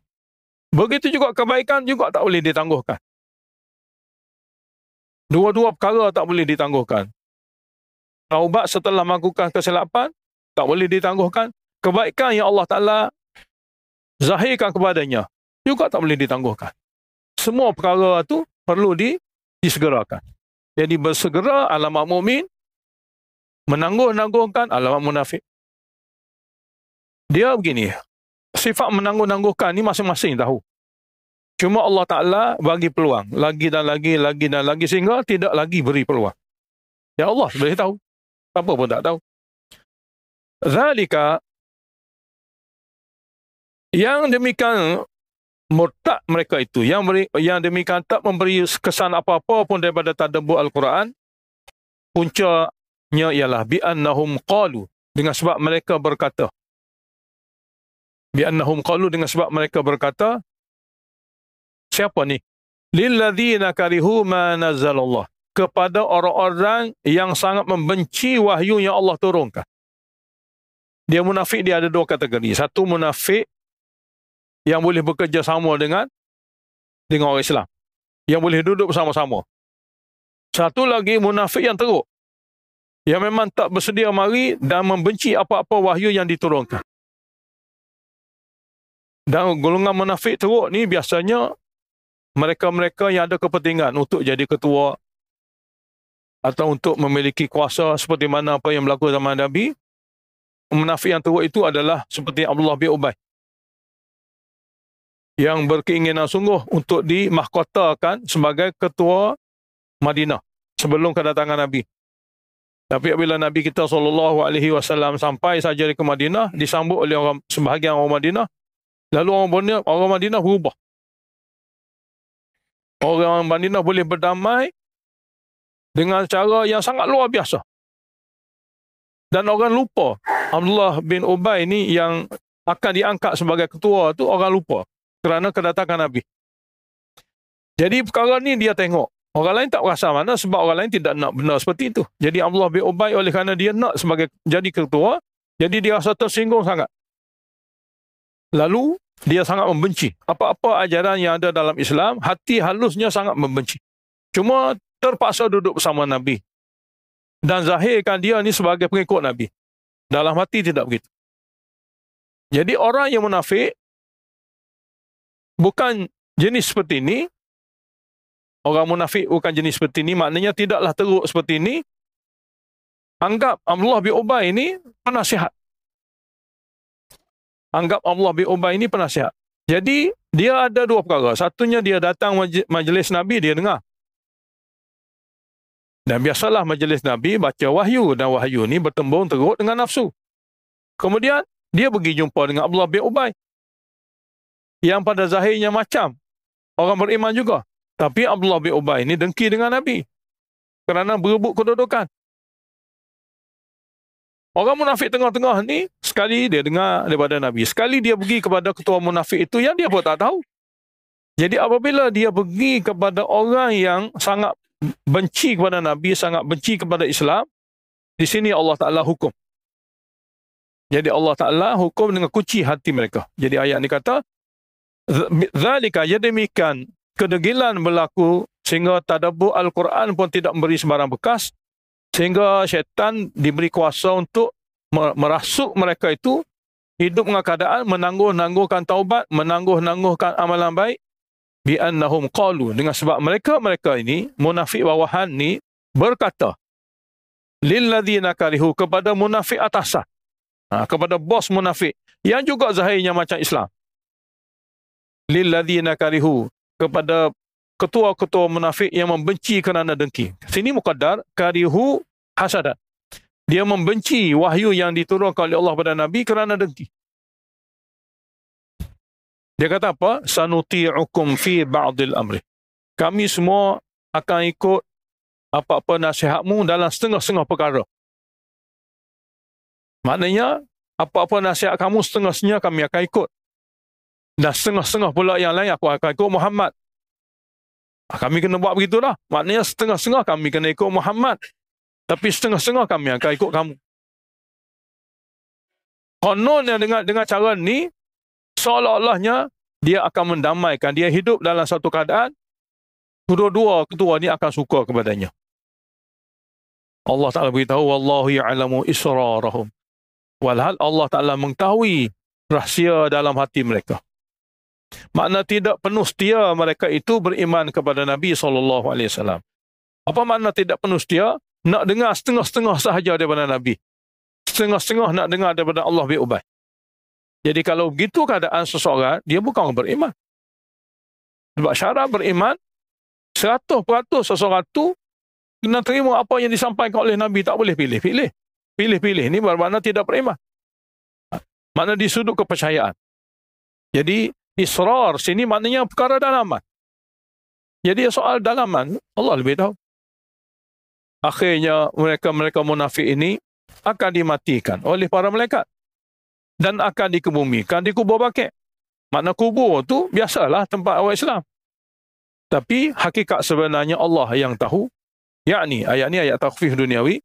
Fakaifa, maka bagaimana nanti idza tawaffathumul malaikah, apabila para malaikat maut mematikan mereka. Malaikat maut ni akan mematikan mereka. Masa tu alam ghaib. Masa tu alam ghaib, yadribuna wujuhahum. Malaikat akan memukul muka-muka mereka. Wa adbarahum, belakang mereka. Semua ni alam ghaib. Semasa malaikat mencabut roh orang munafik, mereka masa tu kena.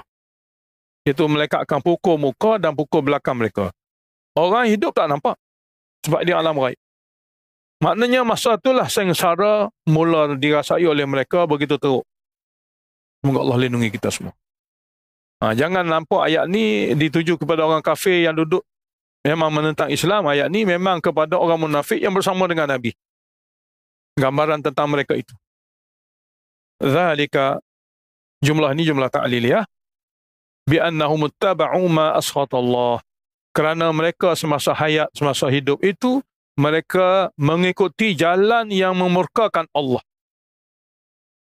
Ini mereka mengikuti sesuatu, yakni jalan hidup dalam agama ni, jalan yang memurkakan Allah. Yakni sesuatu yang dia ikut itu bercanggahan dengan peraturan dan wahyu Allah. Wa karihu ridwanahu, dan mereka sebenarnya membenci keredaan Allah yang Allah turunkan melalui wahyunya. Akhirnya fa ahbata a'malahum, Allah Ta'ala hancurkan amal-amal baiknya jika sekiranya amal mereka itu mereka buat untuk kebaikan. Ayat seterusnya zajrun kepada sifat munafikin. Pada zajrun ini pun tentang orang munafik. Am hasibal ladzina fi qulubihim maradun.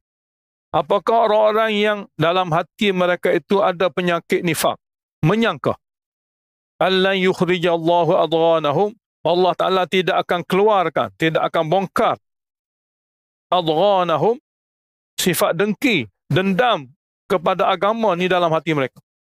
Jadi apakah orang munafik menyangka? Sifat nifak, iaitu sifat yang menyebabkan mereka dikira munafik. Di antara lain sifat dendam dan benci yang ada dalam hati mereka kepada Nabi. Walau nasya, kalaulah kami kendaki, boleh sahaja la araina kahum.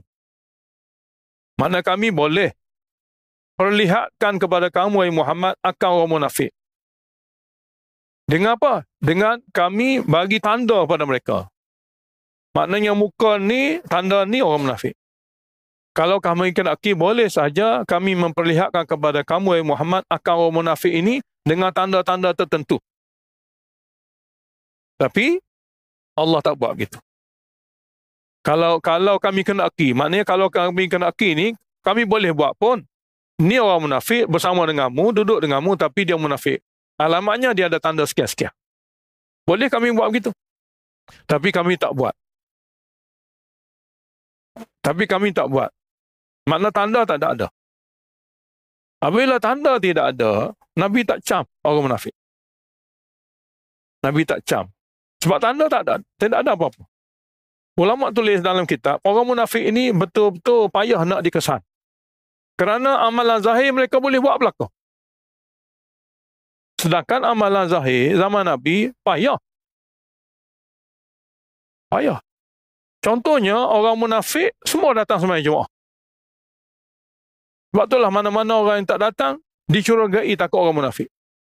Bermakna orang munafik datang sembahyang Jumaat. Sebab amalan biasa orang Islam. Dia boleh buat. Dan yang lain-lain. Jadi Allah kata, kalau kami kenaki, boleh saja kami memperlihatkan kepada kamu, wahai Muhammad, orang munafik ni dengan tanda-tanda tertentu. Tapi kami tidak kenaki demikian. Kami tak akan buat begitu. Cuma, ada satu cara yang kamu boleh kenal mereka. Dan cara ni, umatmu pun boleh kenal juga. Jadi cara tu, yang bukan untuk Nabi sahajalah. Kalau Allah perkenalkan munafik kepada Nabi dengan tanda-tanda, Nabi saja nampak. Orang lain tak nampak. Tapi Allah tak buat begitu. Allah beritahu pada Nabi, fala araftahum, maka kamu akan kenal juga mereka. Walaupun tanda tidak ada, kamu akan kenal juga mereka. Bisimahum, dengan tanda-tanda munafik yang lain, iaitu mereka ni tak suka berjihad dan tidak suka menginfakkan harta. Ini dua tanda. Berjihad secara sukarela mereka tak berminat, menginfakkan harta secara sukarela kerana agama juga tidak ada pada orang munafik. Ini dua tanda. Dan dua tanda ini dikekalkan ada kepada orang munafik sampai akhir. Jadi sima sini mana tanda-tanda itu adalah tanda yang mudah. Bukan saja Nabi boleh kenal, umat Nabi yang lain-lain pun boleh kenal. Jadi fala araftahum, maka kamu akan kenal juga mereka bisimahum dengan tanda-tanda lain, iaitu dengan sifat. Wala ta'rifannahum fi lahnil qaul, dan kamu juga boleh kenal sungguh-sungguh mereka itu fi lahnil qaul, dalam cakapan mereka, dalam gaya bahasa bercakap mereka itu. Orang mukmin tulen dia ada satu gaya cakap. Orang munafik dia juga ada satu gaya. Maknanya orang mukmin tulen dia sami'na wa ta'na, dia tak cakap banyak, dia buat saja. Tapi orang munafik banyak alasan, banyak dalihan akan wujud daripada mulutnya. Itulah lahnil qaul. Gaya bahasa pertuturan tu kamu boleh tahu juga. Jadi, dua cara. Satunya dapat diketahui sifat-sifat orang munafik ni, dia tak minat berjihad dan dia tidak minat infak harta. Karena bagi mereka jihad ni mati, rugi. Infak harta ni rugi. Rugi sebab hilang dunia. Yang kedua, agama bagi orang munafik, ada saja bagi mereka itu alasan-alasan untuk menghindarkan diri daripadanya. Lahnil qaul. Ada gaya bahasa yang dia guna sebagai dalihan untuk dia mengelakkan diri. Mukmin tulen tidak. Mukmin tulen payah macam mana pun oleh kerana dia firman, dia sabdaan, dia akan buat. Tak perlu banyak takwil. Itu mukmin tulen. Kerana bagi orang mukmin tulen, ikut arahan Tuhan satu nikmat. Mukmin tulen ni ikut sabdaan Nabi satu nikmat. Munafik walaupun jelas firman gini, walaupun jelas sabdaan gini, ada saja takwil-takwil, alasan dan dalihan dia nak buat, dia buat untuk mengelakkan diri. Semoga Allah bagi faham. Di sini dia panggil lahnil qaul. Wallahu ya'lamu a'malakum. Dan Allah pula, dia Tuhan, dia mengetahui amalan kamu. Yang mana satu ikhlas, yang mana satu kerana dunia, yang mana satu kerana nak menunjuk-nunjuk, yang mana satu kerana tu kerana ni. Yang tulen tidak ada campur aduk kerana Allah, Allah tahu. Sebab itulah dalam ilmu tauhid, dia panggil ketulinan, termasuklah kesucian dalam semua perkara. Orang tauhid ni memang dia akan cari sunnah sahaja. Kalau masih lagi campur aduk, dia bukan ahli tauhid. Sebab tauhid adalah ketulinan dan kesucian. Semoga Allah bagi faham pada kita. Jadi akhirnya, ayat ni ayat targhib kepada ikhlas. Wallahu ya'lamu a'malakum, dan Allah juga. Dia Tuhan, dia mengetahui sungguh-sungguh amal kamu itu, mana satu yang dibuat kerana Allah, mana satu yang dibuat kerana macam-macam. Baik. Tadi kita kata, orang munafik dia ada kelemahan, dia tak mampu untuk melakukan jihad setulus hati, dia juga tak mampu nak melakukan infak setulus hati. Kerana tidak ada fikir akhirat dan tidak ada keyakinan akhirat. Kerana mereka ini tamak dunia. Allah tak mudah bagi kepada mereka sifat-sifat yang tinggi seperti itu. Sebab fikir akhirat, cinta akhirat ni sifat tinggi, sifat kenabian. Orang ada sifat ni, orang tu sudah ditinggikan makamnya. Dalil dalam surah Sad kita akan jumpa satu ayat tentang para nabi. Inna akhlasnahum bi khalisatin. Sesungguhnya kami bagi kepada para nabi suatu sifat istimewa. Apa dia? Zikrad dar, sentiasa fikir akhirat. Jadi apabila Allah sebut di sana, nabi satu sifat yang ada pada mereka berlainan dengan umat, sentiasa ada fikir akhirat. Jadi kalaulah mana-mana umat ada sifat-sifat seperti itu, dia adalah orang yang mirip kepada sifat nabi. Dan fikir akhirat ke, fikir dunia ke, dia bukan boleh buat-buat. Nak buat-buat tak boleh. Kalaulah cinta dunia lah dia orang tu. Kalau fikir akhirat. Semoga Allah bagi faham pada kita. Baik. Allah Ta'ala beritahu, kurang kerana orang munafik atau mukmin ini, dalamannya berbeza, Allah akan uji. Walanabluwannakum, dan pasti kami akan uji kamu. Dengan syariat-syariat yang ada dalamnya jihad, dengan syariat-syariat yang ada dalamnya infak. Kerana dengan cara ujian ini, hatta na'lamal mujahidina minkum, sehingga kami dapat zahirkan ilmu kami kepada kamu. Al-mujahidina minkum, pejuang-pejuang di kalangan kamu itu siapa? Mujahidin maknanya pejuang-pejuang di kalangan kamu itu siapa? Was-sabirin, dan siapa yang betul-betul tabah dalam perjuangan. Tidak kata berjuang sekerat jalan. Wa nabluwa akhbarakum, dan kami akan uji zahirmu, keadaan hidupmu dalam apa saja kehidupan, sama ada kamu mematuhi hukum ataupun kamu bertukar menuruti kehendak dan keinginan. Akhbar sini keadaan-keadaan yang berlaku pada kamu. Orang mukmin Allah uji dengan apa saja keadaan. Dia sentiasa patuh syariat. Contoh mudah. Contoh mudahnya apabila seseorang itu adakan safar. Safar untuk apa sekalipun. Mungkin semasa dia bermukim, dia boleh jaga segala kehidupan harian dia dalam taat. Maknanya apabila masa tiba dia akan sembahyang. Tapi apabila dia bermusafir, itu dia panggil waktu ujian. Macam mana? Masih jaga lagi atau tidak? Kalau masih jaga lagi, dia adalah orang yang lulus ujian. Bermakna dia bukan hanya beragama di tempatnya, dia beragama di mana-mana. Yang kedua, contohnya, kenduri. Contoh yang kedua, pada masa tidak ada sibuk apa-apa, dia jaga syariat. Tapi apabila ada sibuk, dia tak sembahyang. Bermakna dia ni tidak mukmin tulen. Pantang diuji, syariat hilang begitu saja. Jadi akhbar dengan mana itu? Yani ahwalakum. Pasti kami akan uji keadaan-keadaan hidupmu, mematuhi syariat ke, ataupun hanya resam sahaja. Mematuhi syariat ini semua keadaan dia akan patuh. Kalau hanya resam, tengok keadaan. Apabila mudah buat, tak mudah, tinggalkan. Itu resam. Jadi dengan cara ujian inilah Allah Ta'ala bezakan munafik mana satu, mukmin tulen mana satu. Kemudian Allah Ta'ala beritahu pada kita sifat musyrikin. Tadi sifat munafikin begitu banyak ayat. Kembali kepada sifat musyrikin. Kembali kepada permulaan surah pada ayat 32 ni. Innal ladzina kafaru, sesungguhnya mereka yang ingkar tauhid, wa saddu an sabilillah, menghalang orang lain daripada jalan Allah Taala Islam, wa syaqur rasul, dan betul-betul menentang rasul. Min ba'di ma tabayyana lahumul huda, setelah nyata lagi jelas kepada mereka semua jalan hidayat mana satu. Nyata jelas ni melalui apa? Ni melalui peraturan-peraturan Islam yang Allah turunkan melalui wahyunya yang disampaikan oleh nabinya. Dia ingkar, dia menghalang orang lain, dan dia lawan Rasul. Lawan Rasul makna apa? Kerana Rasul lah penyebab tersebarnya agama. Rasul lah penyebab adanya orang ramai ikutnya. Jadi lawan sangatlah mereka ini kerana mereka tak suka. Lan yadhurrullaha syai'a. Allah Ta'ala beritahu segala usaha ikhtiar mereka itu tidak membahayakan agama Allah walaupun sedikit. Di sini nak beritahu pada kita, agama Allah Ta'ala, dia tidak jatuh kerana dilawan. Dia tak jatuh. Selama mana pejuang ada dan pejuang itu memang berjuang dengan sabar dan jujur, agama tak akan jatuh. Walaupun sehebat mana lawan sekalipun. Ayat ni kata, lan yadhurrullaha syai'a. Golongan yang syirik ini lawan macam mana pun dia tidak boleh membahayakan agama Allah sedikit pun. Kerana pejuang agama itu berterusan melakukan perjuangan.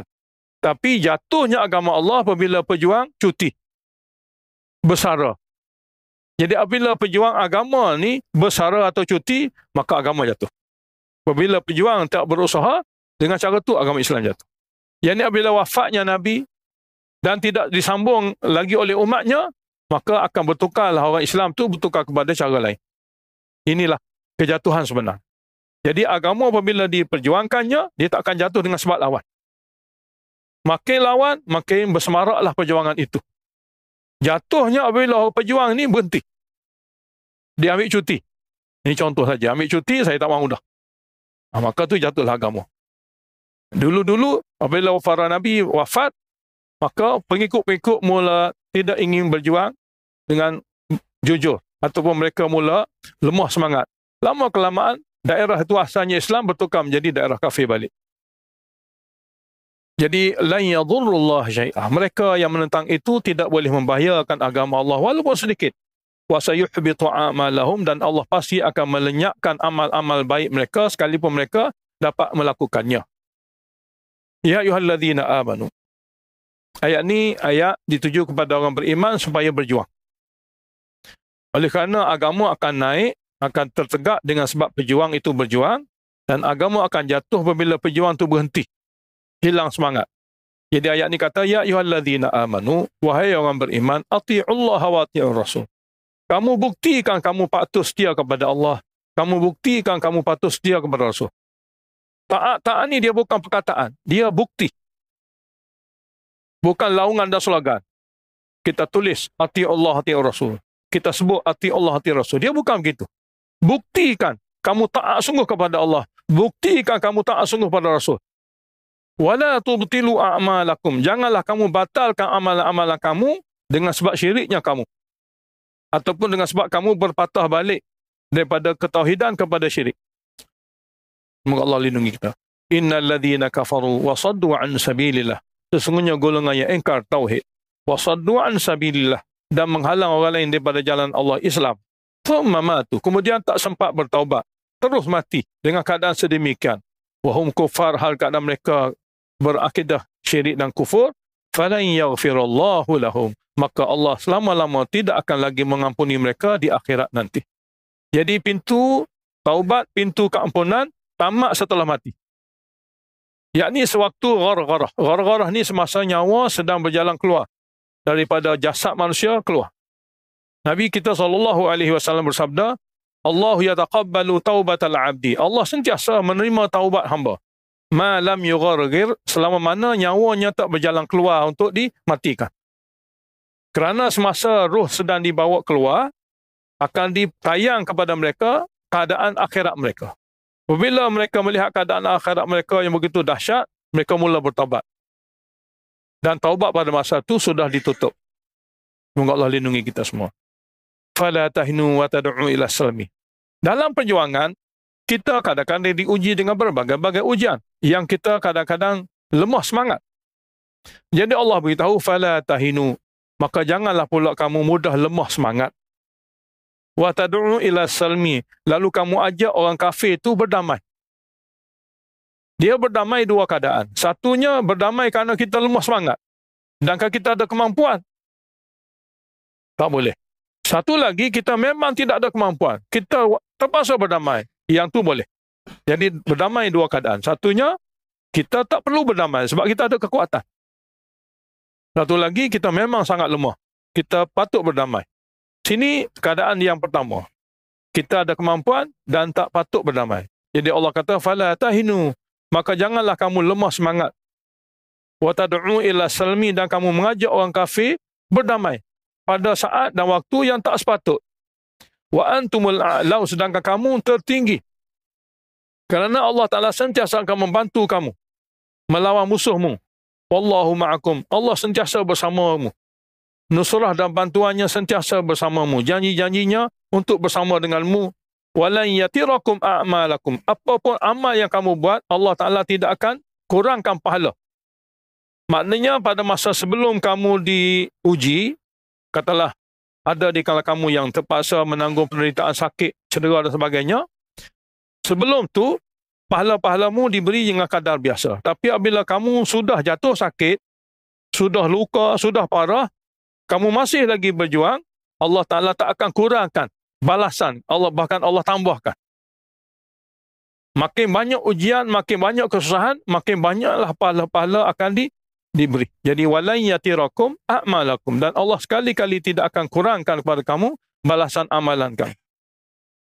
Kemudian Allah Ta'ala beritahu yang melemahkan semangat umumnya semangat nak berjuang di jalan Allah, berjihad, semangat untuk melakukan infak, semua itu berbentuk hasil daripada bisikan syaitan dan cinta dunia. Jadi ayat ini targhib kepada akhirat. Innamal hayatud dunya, sesungguhnya kehidupan dunia ini la'ibun wa lahwun, dia adalah seumpama mainan dan sendagura. La'ibun biasanya untuk kanak-kanak, lahwun sendagura untuk orang dewasa. Jadi dunia ni kalau banding akhirat, dia seumpama mainan dengan sendagura, bukan hakikat. Tapi kalaulah dunia untuk akhirat, barulah dia adalah perkara yang sebenar. Jadi dia adalah mainan dan sendagura. Wa in tu'minu, sekiranya kamu betul-betul beriman dengan penuh keyakinan, wa tattaqu, dan dapat jaga betul-betul peraturan Tuhan, nescaya yu'tikum ujurakum, Allah akan bagi kepada kamu balasan pahala kepada kamu. Wala yas'alkum amwalakum, dan Allah Ta'ala tidak meminta daripada kamu dalam infak itu seluruh hartamu. Sini amwal, sini dengan mana jami'al amwal. Jadi dalam syariat, yang Allah syariatkan kepada hamba supaya infak, bukan bermakna segala harta kamu infak, tidak. Allah tak minta seperti itu. Allah minta kadar sahaja. Kadar kamu faham, dia untuk akhirat. Yang kamu tinggalkan dunia ini, bukan jadi milikmu. Yang kamu hantar melalui infak, itulah sebenar milikmu. Jadi cara syariat, kadang untuk bagi faham. Contohnya, zakat. Banyak mana yang Allah minta supaya kita jadikan dia tu infak untuk zakat. 1/40. 39 lagi untuk kamu guna di dunia. Yang kamu guna di dunia belum tentu jadi akhirat. Tapi 1/40 tu kamu infak dalam zakat. Supaya kamu belajar dengan cara infak ini, inilah harta sebenarmu. Yang kamu keluarkan daripada zakat, itulah harta sebenarmu. 1/40. 39 lagi persen dia bukan untuk akhirat. Untuk kamu guna. Tapi dia tak akan jadi akhirat semudah itu. Hanya dengan cara infak saja dia akan jadi akhirat. Jadi Allah Ta'ala tak minta daripada kamu harta-harta kamu sepenuhnya untuk akhirat. Tidak. Untuk ajar dan didik kamu faham nilai-nilai amalan infak ini. Apabila jadinya infak, dia akan jadi akhirat. Kalau masih lagi dalam milikmu dalam dunia, dia bukan milikmu sebenarnya. Dia boleh berpindah pada sesiapa yang lain. Jadi di antara perkara yang disyariatkan oleh Allah Ta'ala sebagai bentuk latihan. Allah kata sini pula, in yas'alkumuha, sekiranya Allah Ta'ala syariatkan kepada kamu dengan meminta seluruh hartamu untuk agama. Bukan 1/40 seperti zakat. Sekiranya Allah meminta daripada kamu atas tajuk infak itu seluruh harta. Tidak seperti mana zakat, yang ini 1/40. Fayuhfikum, dia minta sungguh-sungguh. Sini fayuhfikum, dia minta sehingga habis. Katakanlah jika Allah Ta'ala minta daripada kamu, fayuhfikum, lalu dia minta supaya habis harta. Nescaya kamu tabkhalu, kamu terpaksa kerekut. Kamu tak bersedia. Wa yukhrij adghanakum, lalu Allah Ta'ala dengan sebab itu, Allah akan zahirkan sifat bencinya kamu kepada agama kamu sendiri. Kerana begitu teruk nak pada kita infak semua harta. Jadi akan lahir dalam hatimu kebencianmu pada agamamu. Jadi fahamlah bahawasanya Allah Ta'ala di mana saja syariat infak disyariatkan, kadar saja. Kita akan baca dalam surah Baqarah ini juga pada ayat yang Allah Ta'ala ditanya. Mereka tanya infak tu banyak mana? Allah beritahu al-afwa, yang lebih pada guna. Yang kamu rasa dah lebih dah. Infaklah benda tu. Itu latihan. Ayat seterusnya zajrun kepada munafikin, ha antum haula'i. Kamu ni semua tud'au, diajak, diseru oleh Allah Ta'ala litunfiqu fi sabilillah, untuk menginfakkan harta sejujur-jujurnya di jalan Allah, supaya harta itu menjadi milik kekalmu. Kamu ni semua diseru, diajak oleh Allah Ta'ala melalui ayat-ayatnya supaya kamu bersedia menginfakkan harta dengan jujurnya di jalan Allah. Kerana infak harta itu apabila dia di jalan Allah akan bertukar kepada milik sebenarmu dan disimpan di syurga. Manakala harta-harta yang milikmu juga tapi kamu tak infak, belum tentu. Karena apabila mati saja kamu, semua harta-harta tadi bertukar kepada orang lain. Dan tidak lagi jadi milikmu. Jadi, kamu ni kena sedar, infak harta untuk faedahmu. Faminkum man yabkhalu. Maka ada di antara kamu yang kedekut kerana sayang sangat pada harta. Kemudian muqaddar lagi, faminkum man yajud. Maka ada pula di antara kamu yang bermurah hati kerana yakin infak ini semua untuk disimpan dalam khazanah yang kekal. Ingat, wa man yabkhal, dan sesiapa yang kedekut dalam perkara infak ini, sayang sangat kepada harta sehingga tidak bersedia untuk menginfakkan, fa innama yabkhalu an nafsihi, sebenarnya dia kedekut bagi pihak dirinya sendiri. Jadi kerugian dia akan tanggung sendiri. Wallahul ghani. Allah Ta'ala yang mensyariatkan infak, dia maha kaya. Infak-infak tadi dia arahkan hamba buat untuk hamba. Bukan Allah Ta'ala perlu sebab Allah maha kaya. Wa antumul fuqara, kamulah yang fakir miskin di akhirat nanti. Kalau tidak ada harta-harta infak kamu, maknanya kamu tak dapat apa-apa pun di akhirat. Wa in tatawallaw. Syariat ini semua Allah Ta'ala sarankan, Allah Ta'ala bagi peluang untuk kamu rebut. Tapi kalau kamu sentiasa berdalih, ada saja alasan yang ni pun tak mahu buat, yang tu pun tak mahu buat, Allah Ta'ala beritahu kalau kamu ni bukan orang berjuang dengan agama, Allah matikan dengan cara biasalah. Allah ganti dengan orang lain yang hidup dalam dunia ini untuk berjuang dalam agama. Jadi wa in tatawallaw, sekiranya kamu berpaling daripada ketaatan apa yang Allah Ta'ala anjurkan dalam syariatnya, nescaya yastabdil qauman ghairakum, Allah matikan saja kamu dengan keadaan syirik dan kufur, keadaan neraka. Allah ganti kaum lain yang akan muncul, yang akan dizahirkan untuk memperjuangkan agama. Thumma la yakunu amsalakum, kemudian orang yang lain tu yang Allah gantikan untuk ganti tempatmu, dia tidak akan jadi perangai macam kamu. Tidak akan jadi perangai macam kamu. Maknanya kamu yang diberi peluang untuk berjuang ni, jika kamu tak berjuang, Allah matikan begitu saja. Tak ada apa-apa nilai. Dan Allah Ta'ala akan pilih orang lain yang memiliki sifat juang yang baik untuk jadi orang berjuang agama yang lebih hebat daripada kamu. Alhamdulillahirabbil alamin. Allahumma salli wa sallim ala Muhammad wa ala ali Muhammad. Allahumma qsim lana min khasyatika ma tahulu bihi bainana wa baina ma'asik, wa min ta'atika ma tuballighuna bihi jannatak, wa min al-yaqin ma tuhawwinu bihi alaina masa'ib ad-dunya.